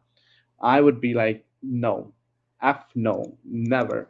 And so like, if I'm questioning the Quran and you want me to question the Quran, then the Bible is the same. Like, there's this, some things that are even probably worse in Bible. Who knows, so yeah, I mean, I did read the Bible. I did read, because when you're living in the US, every single hotel room in the United States, and this is one of the things that I really hate, has a Bible. you know Yes. and this is something that's still in 2023. um I don't know. Yeah, there's some hotels that don't do that, but like the majority of the, I don't know how the Christian cult, got to them. But that's the thing. That's how I read some of the Bibles. Obviously, Bible is everywhere in the U.S., right? Yeah, yeah, yeah. So, so I, yeah, I remember I even saw some Bibles in like the hotels, I think in Niagara Falls and stuff. And I oh just yeah, started reading, and I'm like, they're very way too explicit about Adam and Eve doing it. That is, I'm like, this is a bit explicit, no? yeah, So it's how they describe it, and then how they describe they're naked and stuff. Because I started with Genesis, and it was so weird. right. Also, he says Iblis advocate, because it was the perfect time for the Arab invasions. Islam came at the moment when the Arabs are on the rise and about to conquer the world. He truly knows. God knows best. Oh my goodness, God we trust. Of course, he's going to be a Iblis advocate. Um, uh, Jenny, don't worry. I have the holy rod. Don't worry. It's dipped in some water. Um, but yes, it's definitely ridiculous. Did you ever try to like find I mean, no, not find, but did you find like there were similarities between the Judeo-Christian and Islamic faith, and did you find that there are holes in the complete narrative itself too? The similarities between like the Bible and the Yeah, Quran, yeah, or yeah, yeah, yeah. yeah. So yeah, Bible, yeah, yeah. Go yeah, ahead. slavery, and the multiple, like, the Bible also doesn't. So one of the challenges I had as a Quranist was, and also this is the thing that gets asked, by non-Muslims especially, like, okay, Quran is pretty explicit about pork, right? You cannot eat, pig's meat, whatnot, like just forbidden, right? Specifically says forbidden. And also the Quran is talk about like how certain things are forbidden, while other things are like, yeah, it's better not to do it, but it's not like it's not like forbidden. You know what I mean? Hmm. So like I could not wrap my head around why something like slavery is not forbidden. Like it Yes. didn't make any sense to me. And for like, those are the questions that I like. And then that was the same thing with Christianity. That was the problem that I had with Christianity. The same thing that was with the Islam. So if somebody would come and say, because I had problems with those. Just as I mentioned to you, one of the first verses that I looked up, Googled, was this verse about what the right hand possesses, right? Because I Yes. was trying to figure out what the heck this means, and I had serious problems with that. And so, yeah, I mean, exactly the same thing. It's this. It follows the same. In fact, one of the things that I was trying to understand, I mean, and I still don't understand why, is that the Judaism, like Jews and Muslims, they are nearly identical in their Yes. in their practices, how they bury and how they even the pray.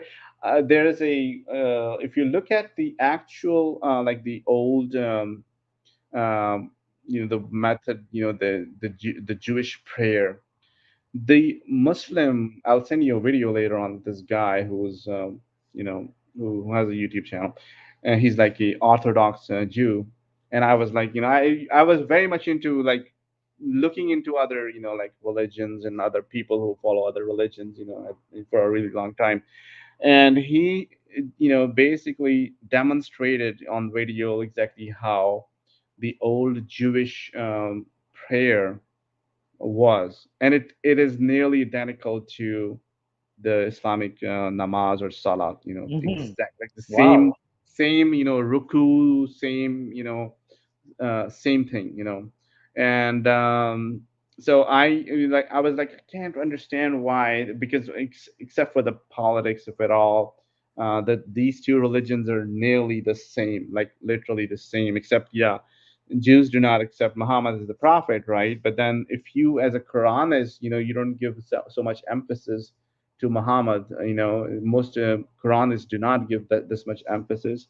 So they, it kind of like, Judaism kind of feels very similar, except for obviously if you go into the Orthodox Judaism, there's a lot of things that are like really crazy. Hmm.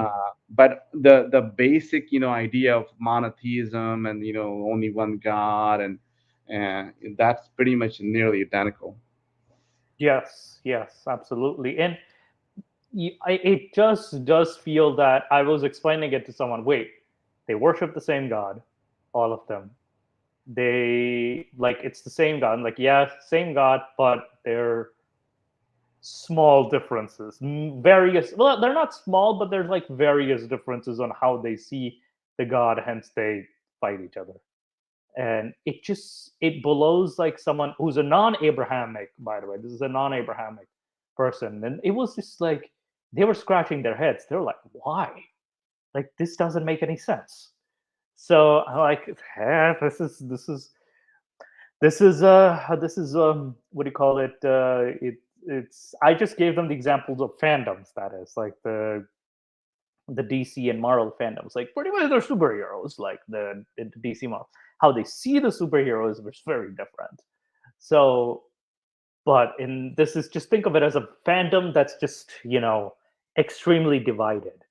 Um, and yeah, the differences get a little complex, more political, more and of course like there is built-in anti-Semitism in both Christian and Islamic belief systems.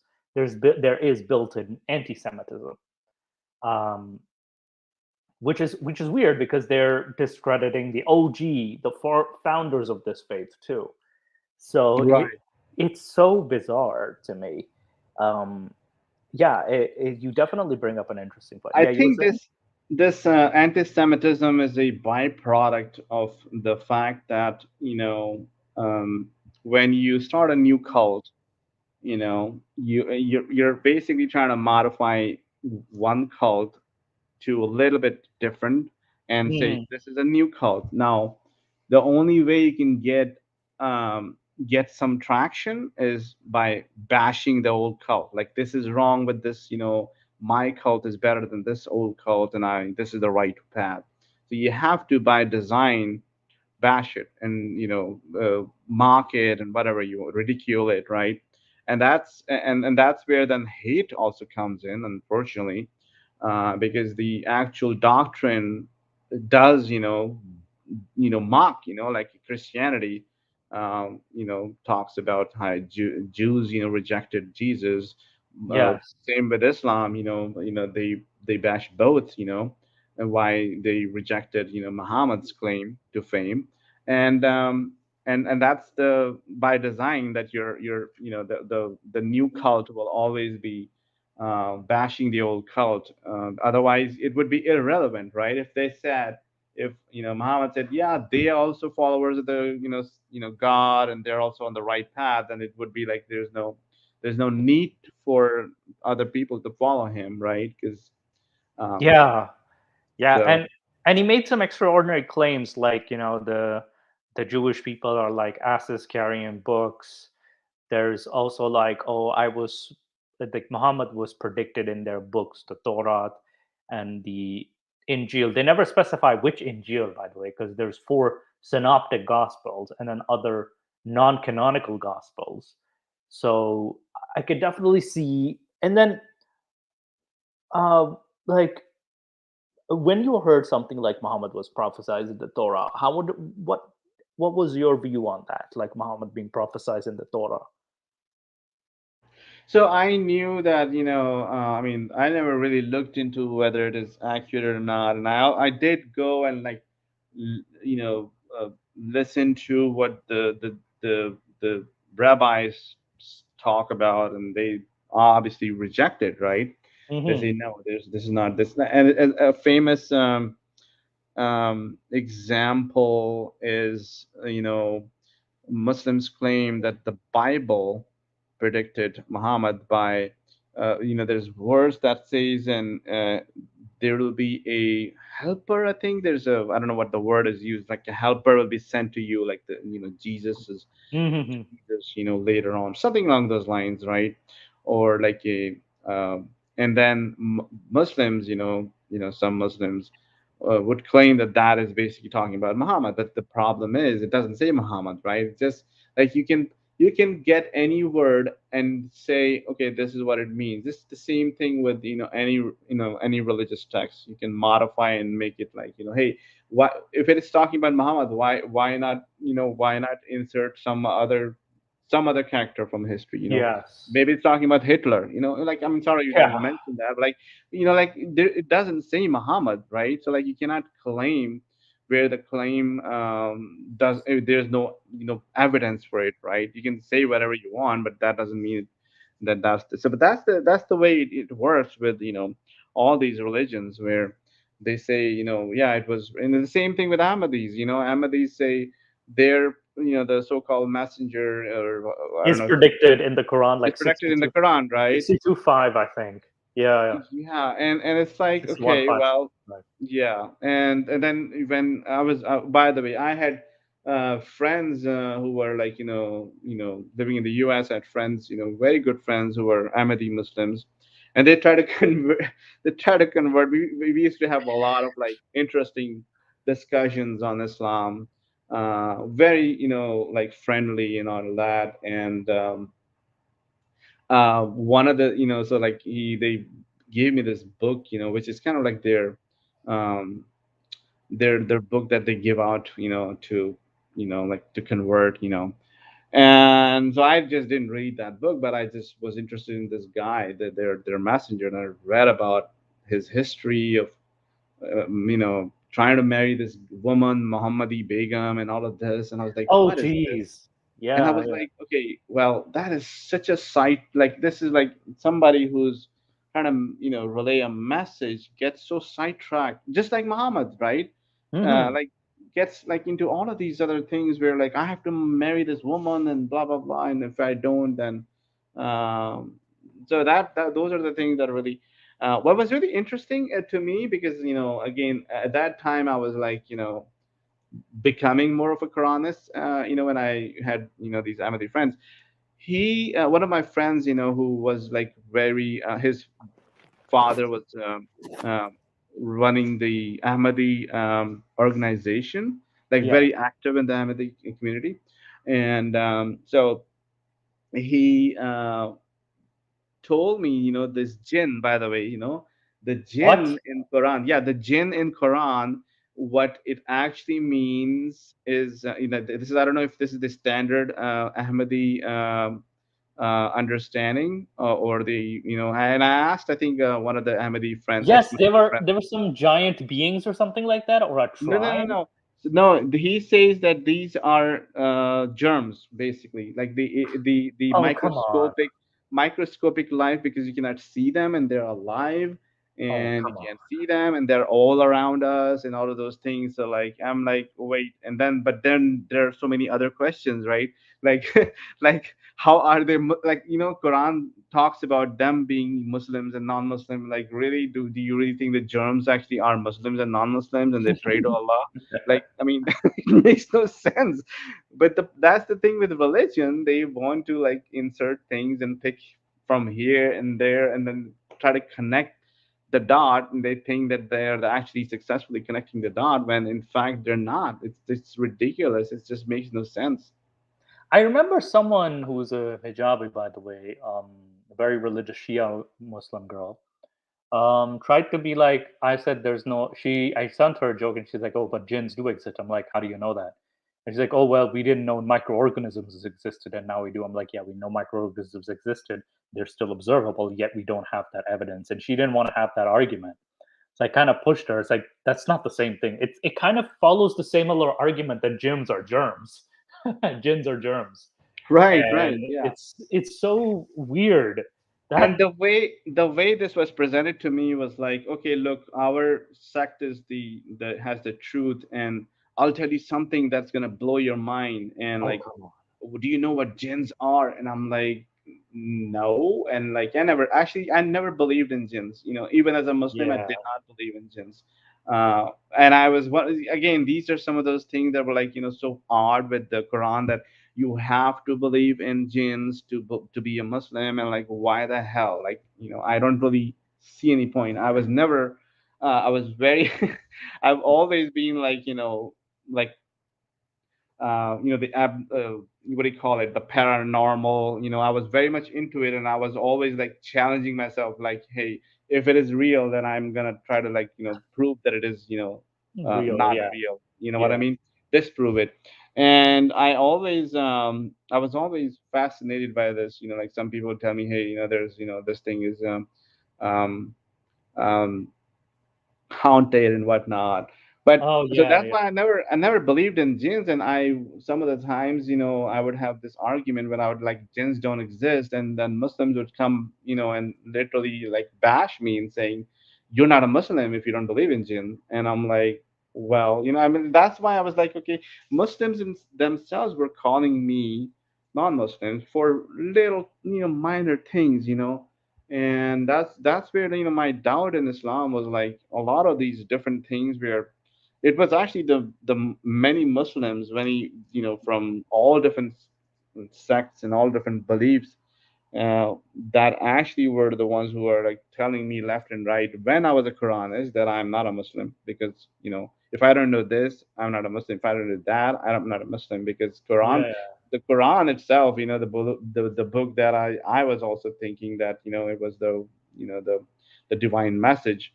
had all these crazy things about belief in all these Yeah. things that just like Allah, jinns are basically Allah, they don't exist, and and you have to, if you can believe in Allah, something that doesn't exist, then why not go one step further and start believing in jinns as well, right?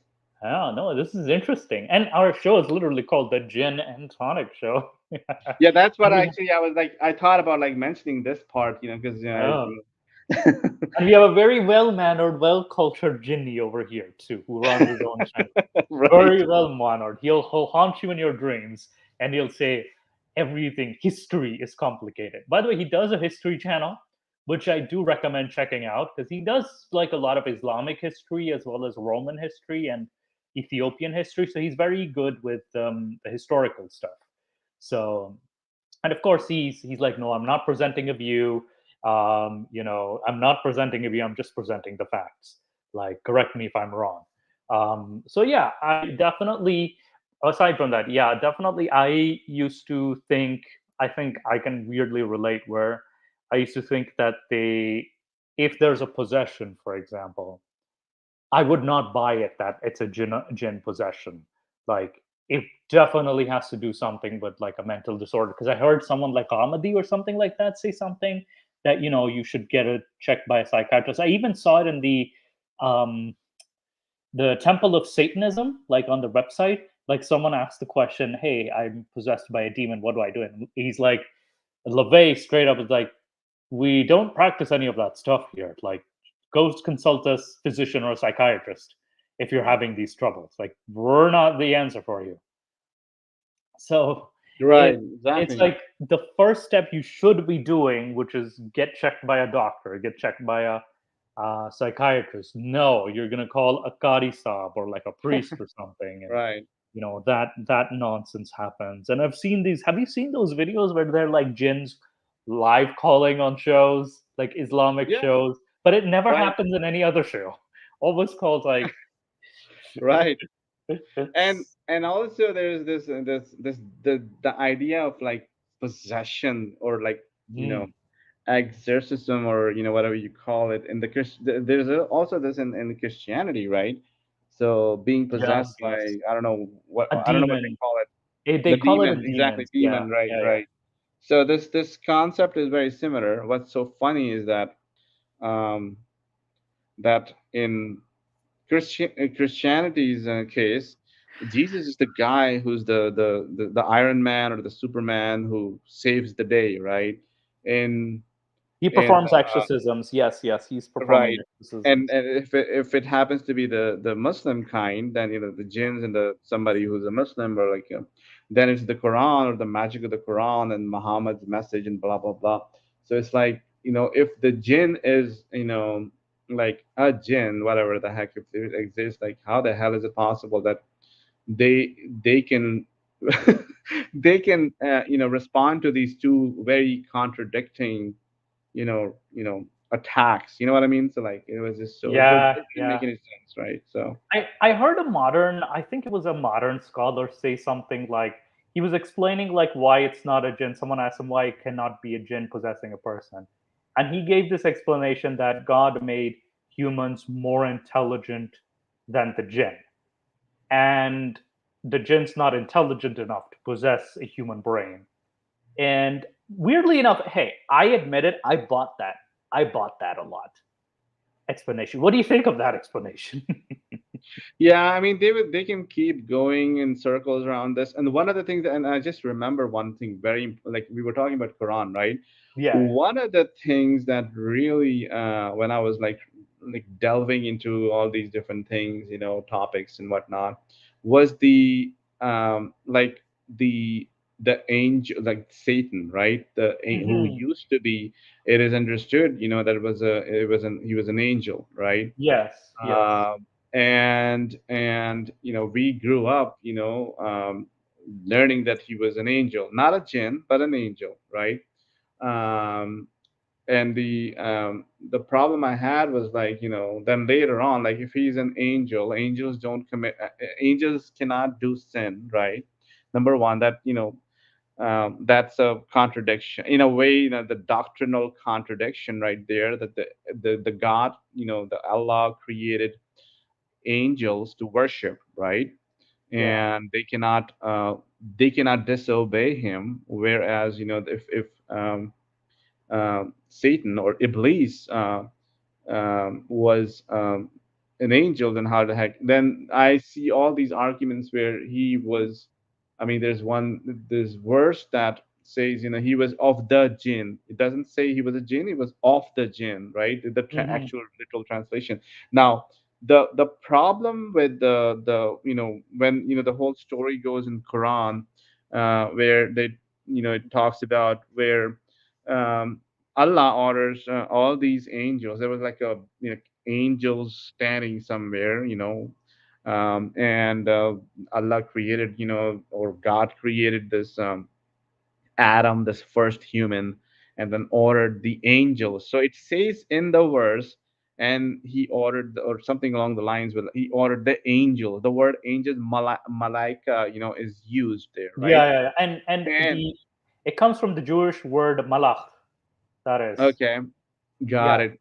So then it goes further that Iblis did not follow the order, and then it further says he was of the jinn. So now the confusing part is, if the order, let's say God has these, Allah has these, let's say three basic types of creations. Let's say, the Hmm. jinns, the insan, or the humans, and the angels, right? And Yeah. now this logical, hopefully logical God goes and says, okay, I create this new kind. There are these, already exist, jinns and angels. Now, in the surah, he addresses the angels, right, to bow down. Hmm. But Iblis doesn't follow the order. Now, when they argue, Muslims say, the Iblis was the jinn, not the angel.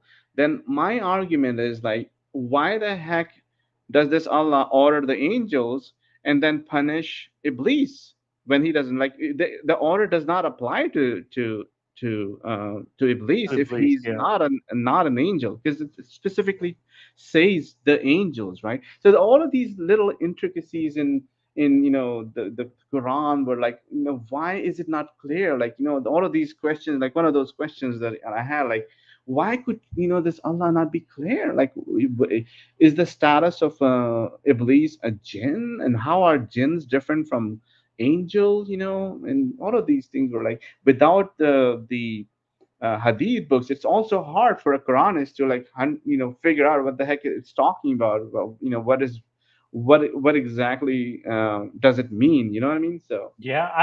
I heard this explanation once from an Islamic channel, by the way, that it weirdly made me sympathize with Iblis's position or Diabolos's yes, position. same, yeah, And it's like this guy who's worked for this company for so long, he's worked so hard. Again, he promoted himself to angel, above angel, as a jinn. Like he was the exception amongst the jinn. Like he was the exception. And he's done all this hard work. And then he has to obey this new guy who's this new kid in the company. He's like, this kid has no experience. What the hell? Like, why should I work under him? right, So exactly, I'm like, are you? He's like, it's, you know, it does make you kind of sympathize with the Iblis's position. And, and weirdly enough, I think the Imam who was speaking like that, he right, achieved the opposite to what that speech was, because I feel like a lot of people probably doubted the faith itself too, as a result. And in the Bible itself, it's not an angel or jinn that's like, you know, making Adam and Eve eat the fruit. It's a serpent. It's a snake. So, and then the snake loses its legs as a result. So, wait, this story is completely different from what we read as growing right, up. So it's yeah, like, well, there's a huge discrepancy. Like I thought this, and then even a lot of Christians say, "Oh no, that is the devil." A lot of Muslims say, "Oh no, that is the devil." But that Genesis doesn't say that. In the right, Torah, you only get that explanation in I think the Apocrypha, as well as the New Testament in Revelations, where the author ties it that, oh, this serpent was the devil, but the devil wasn't even there. Um, so Ginny, I'm more talking about the historical, like when the Genesis was written, there was no mention of there's no connection between Satan and the serpent, because the serpent Satan connection comes more in Revelations as well as in the Apocrypha. So if you kind of look in biblical history, a lot of even scholars do agree that Hasatan was the creature, not and Hasatan was more the accuser or a separate entity. This is something I discovered, and this also made me doubt like three religions at once. Like when I discovered that Satan was kind of like just the negative attributes of the Abrahamic God extracted and made into a different entity. Again, we can Right. actually have this discussion in another Yeah, time. yeah. It's I mean, very, very interesting topic in itself too. right. Yeah, it is. Um, It is the question of Satan and Iblis. The status of Iblis is still hotly debated within the yeah. Islamic circles, right? Whether you will find so many discussions around whether Satan was or the Iblis was a jinn or a Or an angel, or yes. an angel, right? And Yeah. because it doesn't help them, they have to go with like the you know calling him a jinn, which kind of like lowers him his status in it, because angels supposedly are higher status than jinns, right? So Hmm. anyway, it's just Yeah, and in Judaism, like yeah, Jenny, you are correct. In Judaism, he was sort of like an agent, which was testing, and Shaitan or Satan, meaning the accuser. He tests on humanity's obedience to God. He's more like a prosecutor. So he's kind of like acting like an agent. But then in the Christian Islamic religion, he becomes a separate entity that we should fear, and he becomes the scapegoat of sorts, which I think Gray and Mobley write in their book. I'll definitely try to find the book if I have a PDF of that and send it to you. That the monotheist was confused at the fact that if this God is so great, like the one God, is he both the author of good and evil? So they had this conundrum, so to speak, and hence Satan was kind of created to resolve that conundrum. So it was a very interesting book. I'll try to find the PDF and send it to you on Facebook or sure, something like yeah. that. But yeah, you make a very interesting point. Like he becomes a jinn and his status is lowered, and then suddenly he's like, wait, wasn't he an angel? But yeah, Exactly. I it's mean, we grew up, seeing him as an angel. Like, he was one of like the head of angels, so to speak, like mhm. archangel, right? And yeah, it's just again, one of those things that a seventh century nomad would, or a bunch of nomads would write without even thinking much, and then later on we come to like actually investigate all of these discrepancies, and then somebody has to just explain it away, one of these people, the mullahs, that, oh, it's because it was this and that, and like, why the heck God, Allah, Quran author, so to speak, was so vague about all these things? Why it's not clear at all? Like, why do I need to ask you to explain this to me? Why And is it not in the verse? Like, why can't a verse clearly state that, you know um, I'm ordering the jinns, right? Because it's the order goes to, so like all of these things, all of these little things that they have to then explain um, further. Like, that's one of the reasons why a lot of people leave Islam, is because when they look into Quran, which was the only thing left, within Islam, like, because the character of Muhammad is not really very, uh, yeah, very you know something to be proud of. nothing about him. Yeah, you know nothing about him Yeah, in the Quran.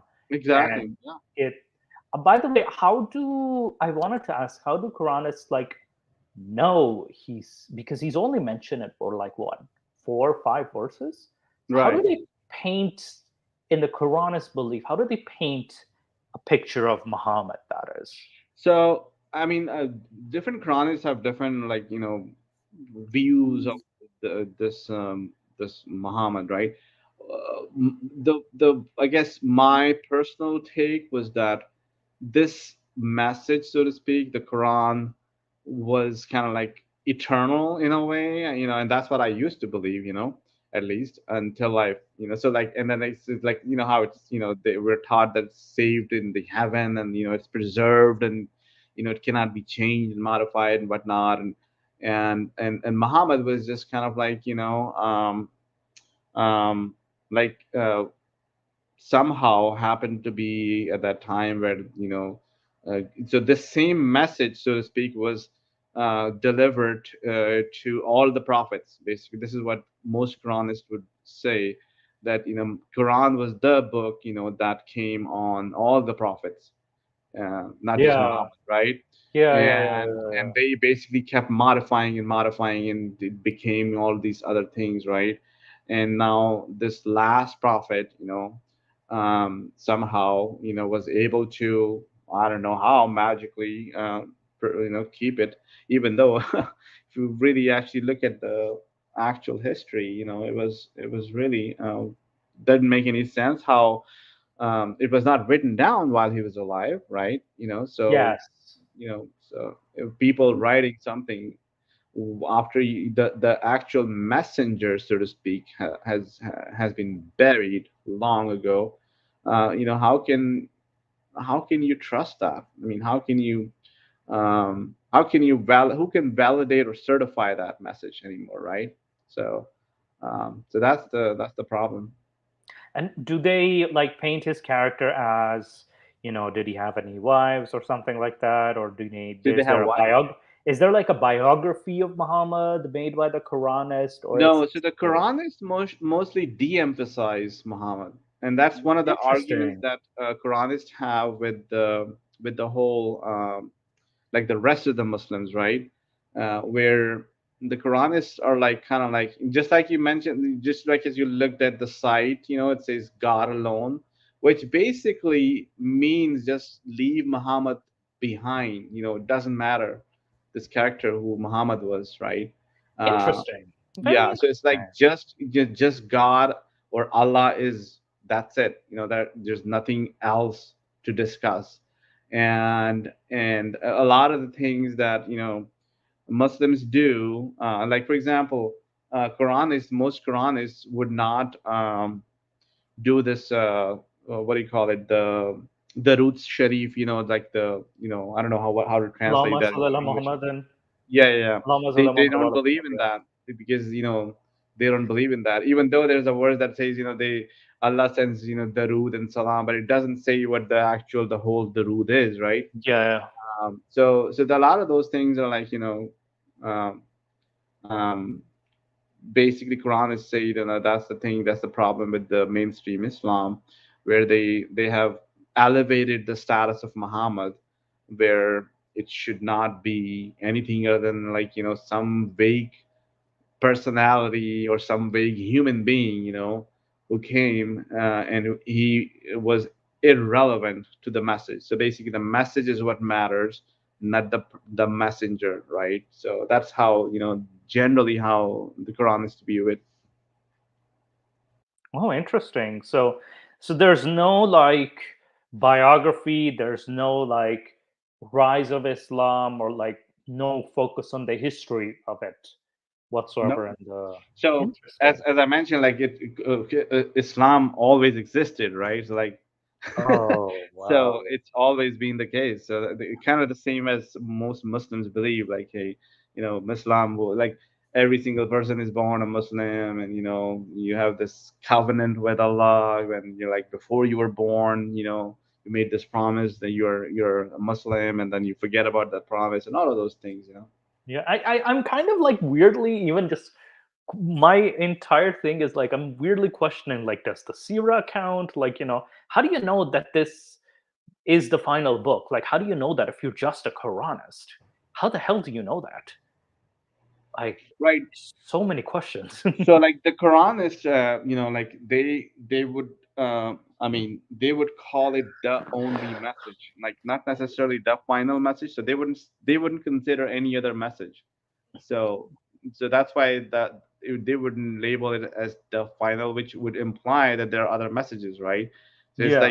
it's like every message that was passed down to any prophet or messenger was the same message, which is the Quran.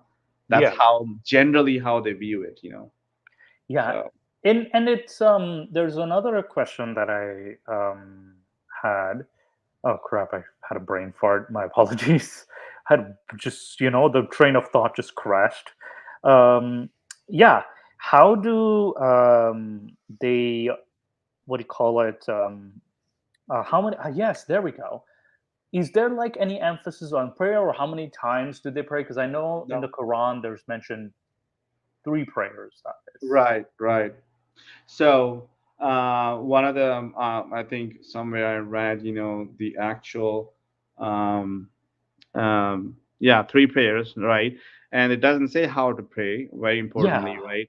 And so like that's the thing that actually Quran is get asked a lot by the rest of the Muslims, like, okay, how do you pray, right? Yeah. And I think every Quran is would have like their own personal, because again, Quran itself is so silent about the actual method of and it does mention, for example, ruku. It mentions sujood, and like Hmm. the bowing down, and like and all of that. But beyond that, it doesn't have kind of like a script to follow. So a lot of the like this is like left. So this is what typically what Quranists would do. Like anything that is specified within Quran, like this is how you like prescribed within Quran, then you have to follow that. Yeah. What is not there is left up to you. Basically, you just whatever you want to do, you come up with your own ways. And most of the Quranists don't obviously don't do the actual salah. Some Hmm. actually do that. And there are all variety of these Quranists, but typically they would question many of the rituals. I also learned that I don't know which verse or verses it is where it talks about talk washing yourself before the prayer or something. Yeah. And it like the typical Sunni method is like, I think you wash the hands, and like I don't know, like there are like multiple steps. In Quran it has three different things, I think, just like the three prayers. uh, Hmm. and that's it. And it's like pretty simplistic way to do the wudu, basically. Yeah. And some Quranists actually follow that and say, this is what the Quran says. And so that's what I'm going to do. I did not, personally, I did not really pray, or I did not believe in like the wudu part and all of that. Yeah. uh Yeah. Yeah. like so. And also one of the questions that I had was like, when you're doing this all the tarawih and all of that, right? And let's say you just said brain fart, right? Let's say somebody actually leaked air from their behind, like the typical Sunni explanation is you have to go, you're Again, not. even in the Shia prayer, yeah, you have to go again and perform the wudu. Yes, yes. And Yeah. what really, like, at that time I was not even a Quranist, but it didn't really sit well with me. Like, how the hell, why the, like, how do you become unclean, right? Like, you did not, touch anything. Like, this is just a natural process, and this air that you just released was inside your own body, right? Yeah. So it's not like you. So that was something that those are the questions that I had when I was yeah, as a child. These are the questions that I had as a child, like, why do we have to do this? Like, it was so ritualistic and all of this. When I became a Quranist, one of the things that really, I guess the reason I stayed Quranist for a while is because most Quranists do not follow the ritualistic aspects of the religion, Yes. right? And that helps with, like, because if you're already questioning rituals, if you're already questioning all of these different things, and like, why do we have to do this again, right? Hmm. Then being a Quran is kind of like justifies that in a way, and when you're like, okay, it doesn't even, the Quran doesn't even say it, right? So why do we have to do it?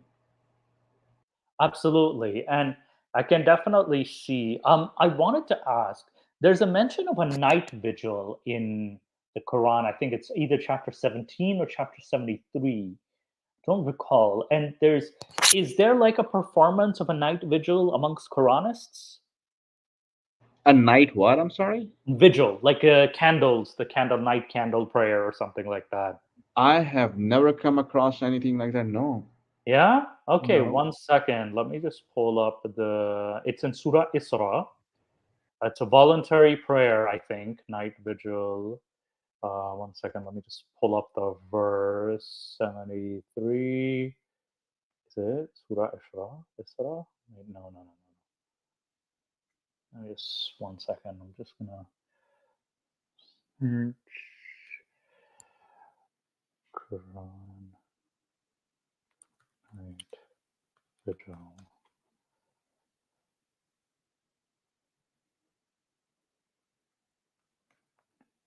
Yes. Okay. Let me just share the screen with you. 1 second.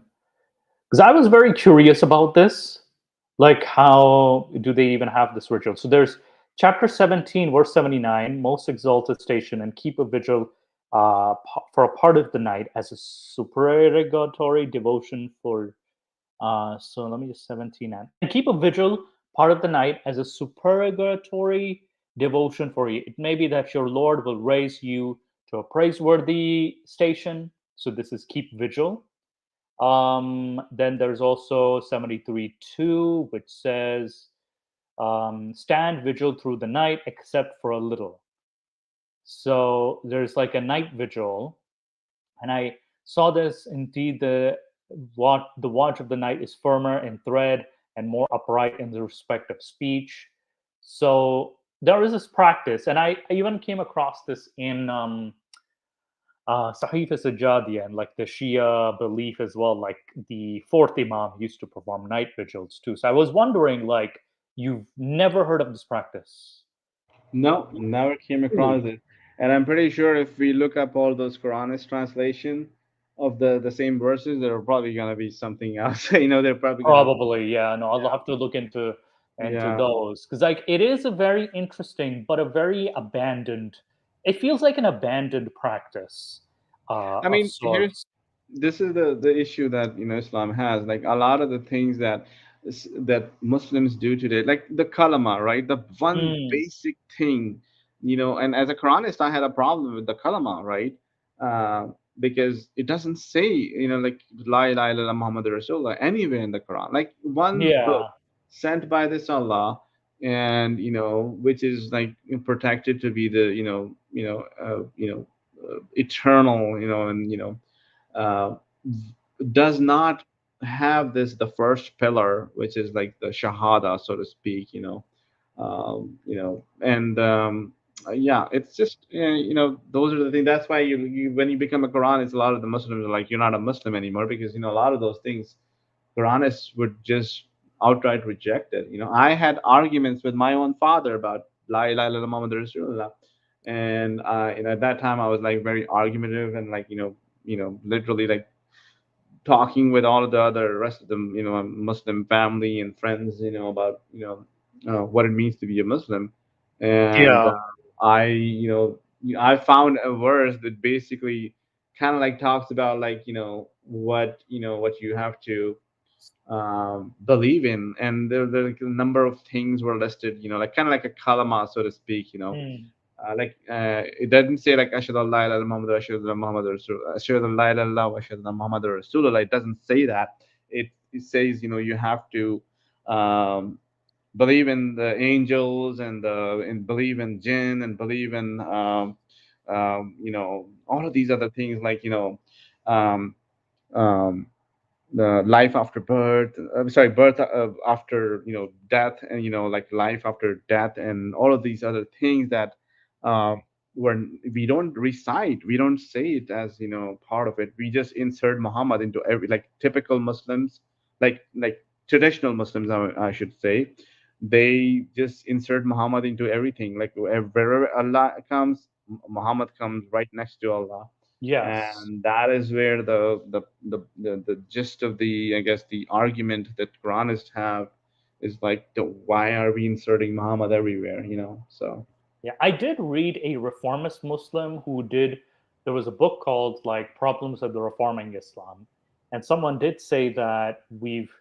And I was kind of like I used to be in the reformist, like I used to think reformists do have a point. It's like why have we turned Muhammad into a demigod? Like that was the if we sort of turned him into a demigod, and which was an interesting point that they brought out. Is that view like they don't see? I'm guessing Quranists don't see Muhammad as like a demigod of some sort, or do they take any offense if Muhammad's name is like insulted or anything like that? not at all. In fact, the Quranists generally view Muhammad as, so like there's a verse where the verse basically says, do not differentiate between the prophets. So like, don't elevate one prophet over the other. Yeah, yeah, yeah, yeah. So the Muslim, sorry, the Quran is actually, uh, you know, refer to that verse many times when talking about why Muhammad is not, um, you know, shouldn't be looked at as like this, holy figure, so to speak. Because hey, if you're bringing Muhammad's name, then why not bring Abraham's name and Musa's and Mhm. all of the other Yeah, prophets, yeah, right? yeah, yeah. So that's the whole argument there, and that's based on like that verse, I think. So, so yeah. Yeah, that makes it very interesting. This is an overall interesting journey that you presented us. Um, how is that like like I know you mentioned that you stopped believing in something. How has that like affected your outlook on life, and how has that affected you like both psychologically as well as yeah, basically how does it affect your philosophy of life, that is? So I was, I mean, it didn't really change. Like even when I was a Muslim, I didn't really take. I mean, I knew that at the end of the day, the God, that existed, would be logical to me. It cannot be an illogical God, right? Whether it's a Muslim God. So I was very, liberal in my thinking. So it didn't. I mean, I did not change myself. The only thing that did change in me with when it came to, um, like when I became a Quranist, right? It was kind of the closest to being religious that I was me being a Quranist, and the only part that changed was like I was avoiding stuff that Quran specifically forbids. Mm.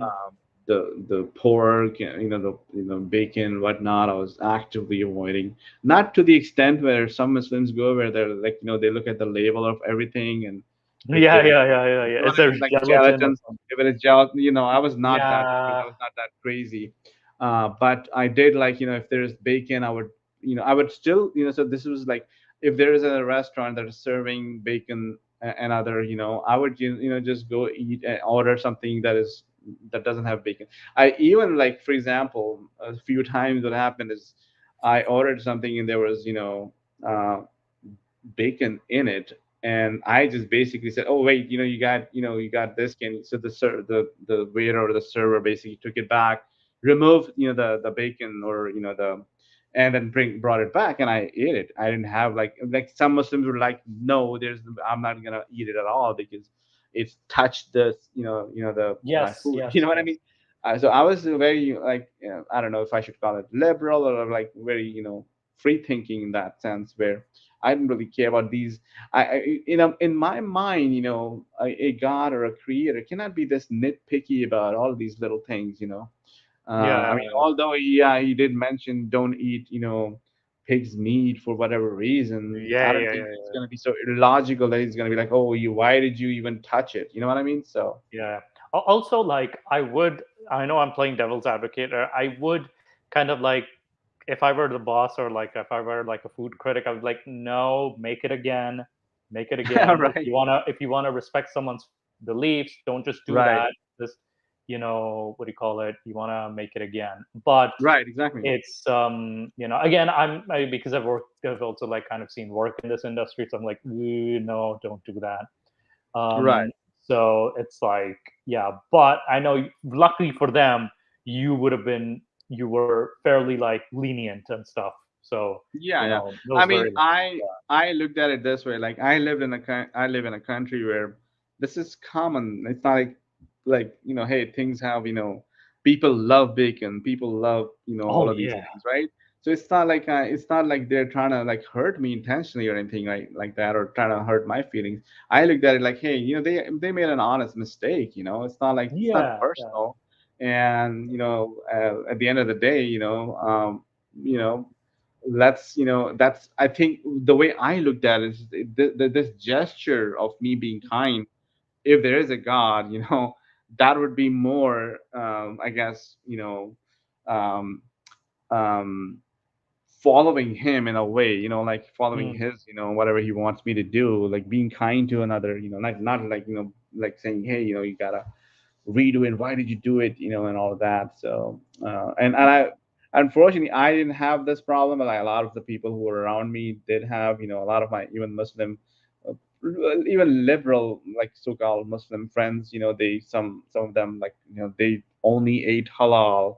yes, And yes, yeah. some, so there was this also varying levels of halal. Some of my Muslim friends, they were okay with eating kosher, but not, like they were like, if they can't find halal, then they can eat kosher. But then other Muslims like, no, kosher is not halal, and I did Mm, not care any, I didn't care at all. Like I would just, like it's halal or non halal, I would just eat, because to me, uh, the Quranic verse that talks about it is, it says something like, eat the meat. So like, again, going back to how I was Quranist, I would just take a lot of the things literally in a way, specifically things that are forbidden, right? So the way I, lived my life as a Quranist was like, what is forbidden? What should I avoid? Like, not what you should do, because hey, what I should do or should not do, that's, I mean, I'll find out once I die whether I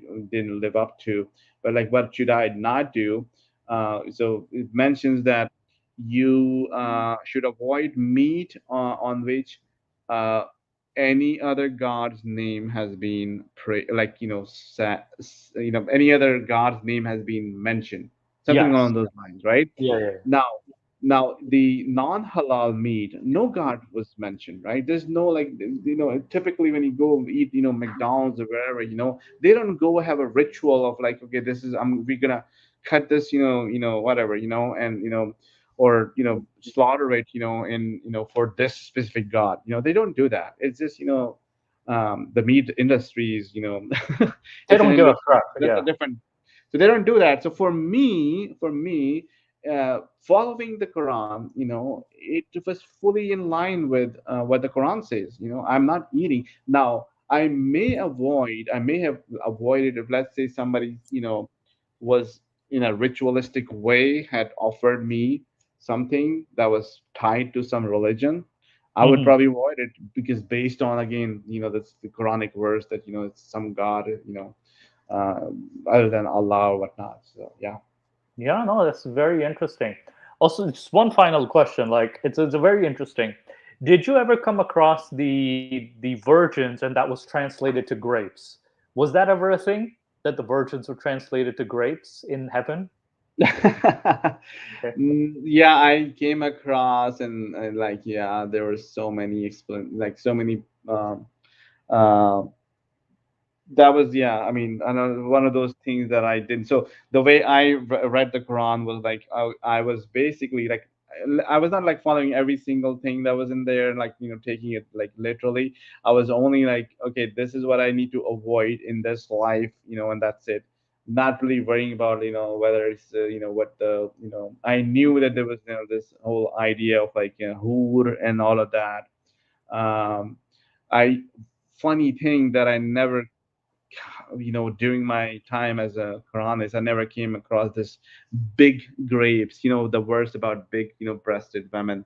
Yeah, yeah, um, yeah. like I never actually, I don't know why, but like I never actually saw that, and because I'm pretty sure that I would have like some problem, would have had some problem with that. Like, why be so specific? What if a male is not into big-breasted women? Like, what about them? What if Yeah, like yeah. the gay, right? Or like, because our God, a message who that a creator whose message is eternal, has to be applicable to everyone, right? Equally, right? And then again, the very important question about what about women, right? And that was one of the questions, and not about the grapes and whatnot, but what I did have a like a question around was like, what about women? Like, what do women like? Why are Yes, women yes.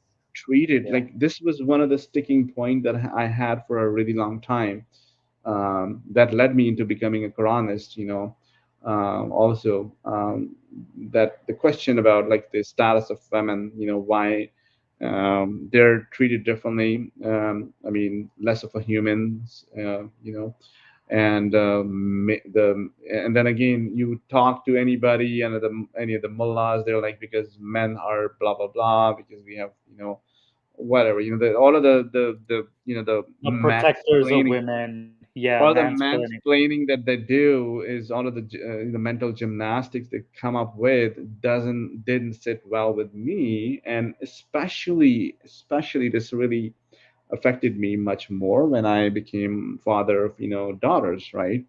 Yes. Then it really hit me personally, where okay, at some point I have to explain to my own daughters that this is what Allah says about human beings, and if you do good things, then one of the things that was really bothering me is like, what does Allah give to my daughters in the afterlife? Mhm. What does he Yeah. like? There is no verse, there is not one verse in the entire Quran that specifically talks about what women will get. Mm. It talks about the men will get the blah blah blah and all of these things. Yeah, the women will get the milk and honey and all of those things, right? But then again, uh, that is what men will also get, right? But then men get specifically something but women do not get. So that is kind of like odd, like Lots of that was. sex. Like men get a lot of sexual Yeah, sex. favors.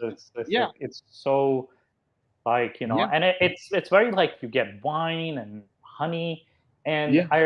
I remember, by the way, just to finish off on a very comedic note, I'm gonna present to you what Tariq did show me on his social media. By the way, I'm not gonna share any details, but this he shared, and he said Islamic paradise. By the way, this person created this name. But yeah, this is just a bunch of titties hanging down with like honey flowing, milk is also flowing, and he's like milk and honey, and there's a honey bee there for some reason. I don't know why the honey bee is there for some reason, and is is a very very funny description. Like, oh man, this is Yeah. quite artistic, I blasphemous, I was would say. I was always, whenever there's so many verses that mention the or that the Arabic. I'm forgetting the Arabic now, but like basically the rivers of milk and honey, under which the Yes. rivers of milk and honey will be flowing, under which it is like a repetition of this, right? So I always, whenever I was like reading any Quranic verse, I would try to picture that, like what would it look like what. And one of the things that really bothered me, um, was like it was uh like very uninteresting, very like like ordinary, like not even ordinary, but like less than ordinary, like it's not doesn't excite Yes. anybody living in the 21st century. Yeah. um so yeah, that was the I thing that really, like, why the heck doesn't and like this, like if you look at this image, right? This was Yeah. created, I guess, probably to mimic, I don't know, some maybe Islam, or I don't know. It's not, by the way. I didn't design this, so I just want to make Oh sure. no, I know The only thing that, someone like this gentleman Joyce yeah, yeah. something Lynn or something What like I that. did what I did do is add the this text saying Islamic paradise. That's what I added because when I Okay, looked at this, I was like, that is the kind of like the Islamic paradise. paradise. That's Yes. the thought that came to my mind. But Yeah. then look at this, like it's so uninteresting in a way, Yeah. for I guess most people, unless you're like super, like you're so much into, I mean, yeah, if you're into titties and you're into like milk and honey, yeah, maybe this is the paradise that Yeah. that And you and long for. someone actually pointed out like sounds horrible for diabetics and lactose intolerant people. Exactly. And yeah, Yeah. exactly, right. Yeah. Like it doesn't make any sense, and I am, by the way, both, like, I don't like, I mean, I'm diabetic and I don't like milk, I don't like drinking milk, so Oh, in a I way, hated drinking milk, especially even growing up. I still hate milk. Oh, yeah, yeah, that like thing's nasty. Yeah. this God doesn't offer anything. Like, forget about women, it doesn't even offer anything to a lot of men who are not into this thing, like whatever they have, so And anyway, even like honey itself, I used to be disgusted. I was like, it's too yeah, sweet, too like yeah, And I'm not appealed by that. And culture genius like that looks like hell. Looks right, like hell. So it's of course someone will explain, no, you won't have diabetes, you won't have like right, lactose intolerance in heaven. And also, what kind of milk will we have? Will we have cow's milk? right, Will we have human milk? exactly. Like goat milk? Camel, Which probably one? camel milk, Camel milk, so which by the way isn't bad for you, but it's not the most I know, appealing in taste. So right, it's like it's frightening in a way. I Because know, now then what's next? What's next? Camel urine now? So right, no, no, no, no, no. I think I'll pass. I'll pass definitely. But yeah, right, so this image, it was very interesting. By the way, we've exceeded the 2 hour mark. We normally do this for yeah, 2 hours, but we exceeded by almost half an hour. right, I know, I know, But I no worries. Like this is we're sharing a journey. If you would like to come again, we're more definitely, than definitely. welcome to. And of course, Zealand and says Power Paradise needs a barbecue. Of course, he says that. If anything, hell sounds more. Everybody's getting barbecued in that Oh yeah, sense. exactly. Hell is much more interesting, right? It's like, Yeah, you're getting it's tortured, and then there's also Dante's Inferno too as well, and is a description of hell, and like it's right, weird, it's horrifying, but fascinating because it's like going on that horror ride, So it's like right. it's. But anyway, what do you call it? Do you have any like closing thoughts or closing, you know, impressions? Like overall, what would you like to give the audience Sure. So I just message? wanna I wanna mention I just wanna say that, and I mentioned that in the Dulles Samirs as well, that my when I talk about, and that's just me, but a lot of ex-Muslims, when we talk about Islam, um, many Muslims view this as an attack on them, you know, but I think that's the the view that I'm trying to change, been trying to change, because I used to be a Muslim, whether some people may say, some Muslims say, I see that a lot, like, he was not even a Muslim, the Quranis are not Muslims, or he didn't even know what Islam was, blah, blah, blah. But Yeah, again, yeah, so my beef is not with Muslims at all. Muslims happen to be people who follow this cultist, religion from the 7th century, which needs to be discarded. Just like, nobody believes in Zeus, and the Greek gods and the Roman gods, right? That's where these religions need to go. They need to, die, basically. These gods, don't exist, right? So my questioning of Islam is not to attack Muslims, but to attack Islam, and I have no problem saying that. I will attack Islam because Islam is an ideology. Islam is just like any other idea, and ideas are not sacred. Ideas are not worth protecting. Ideas are not worth like saving, or they don't. People are, right? So that's the, I guess, I would stand protecting any Muslim if somebody's targeted, you know, Hmm.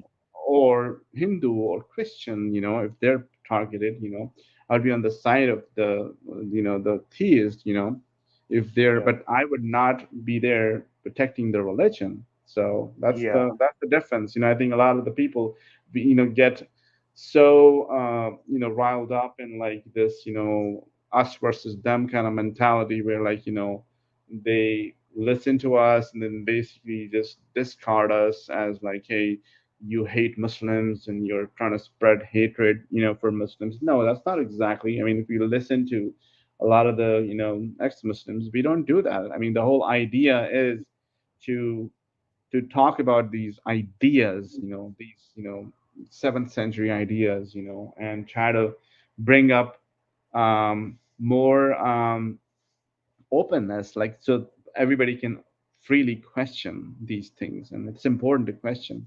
That's Yeah. all I'm gonna say. Thank you so much, Tariq. By the way, just to close off, I will advertise like in the next following show. We didn't get to chance to talk about this, but we will talk about this story where mobs burnt Christian churches and homes in Jaranwala and Faisalabad. I know Apostate Prophet, Abdullah Samir, all these ex-Muslims have addressed to this, and many people have addressed this. But I wanted to do something which not only just addresses this topic for a next video, but also like look at the history of Pakistan and see like the general discrimination against the Christian community, that is. So this is going to be for the next episode. So thank you so much, Tariq, for joining us today. We won't do Discord for today, but if you'd like to join us, please do let us know. You're always welcome to join the panel. You're always welcome to like contribute if you have an opinion or an idea to share, or a particular topic you are interested in to like share with us, that you learned on not just your journey back then, but even in your journey today, or in even whether it's a religious issue or even a social issue, because I feel like they overlap a lot. There's a lot of overlap. And you are more than welcome to come on, Tariq Elhaad. But thank you so much Definitely, for today. definitely. Thank you, and thank you for having me. It was my pleasure, and definitely I'll be back someday soon. Very soon. So I'm looking forward to that. Thank you. Thank you so much. Have a nice day, and thank you everybody for joining us. Have a nice day to our viewers today. Thank you. Thank you, everyone.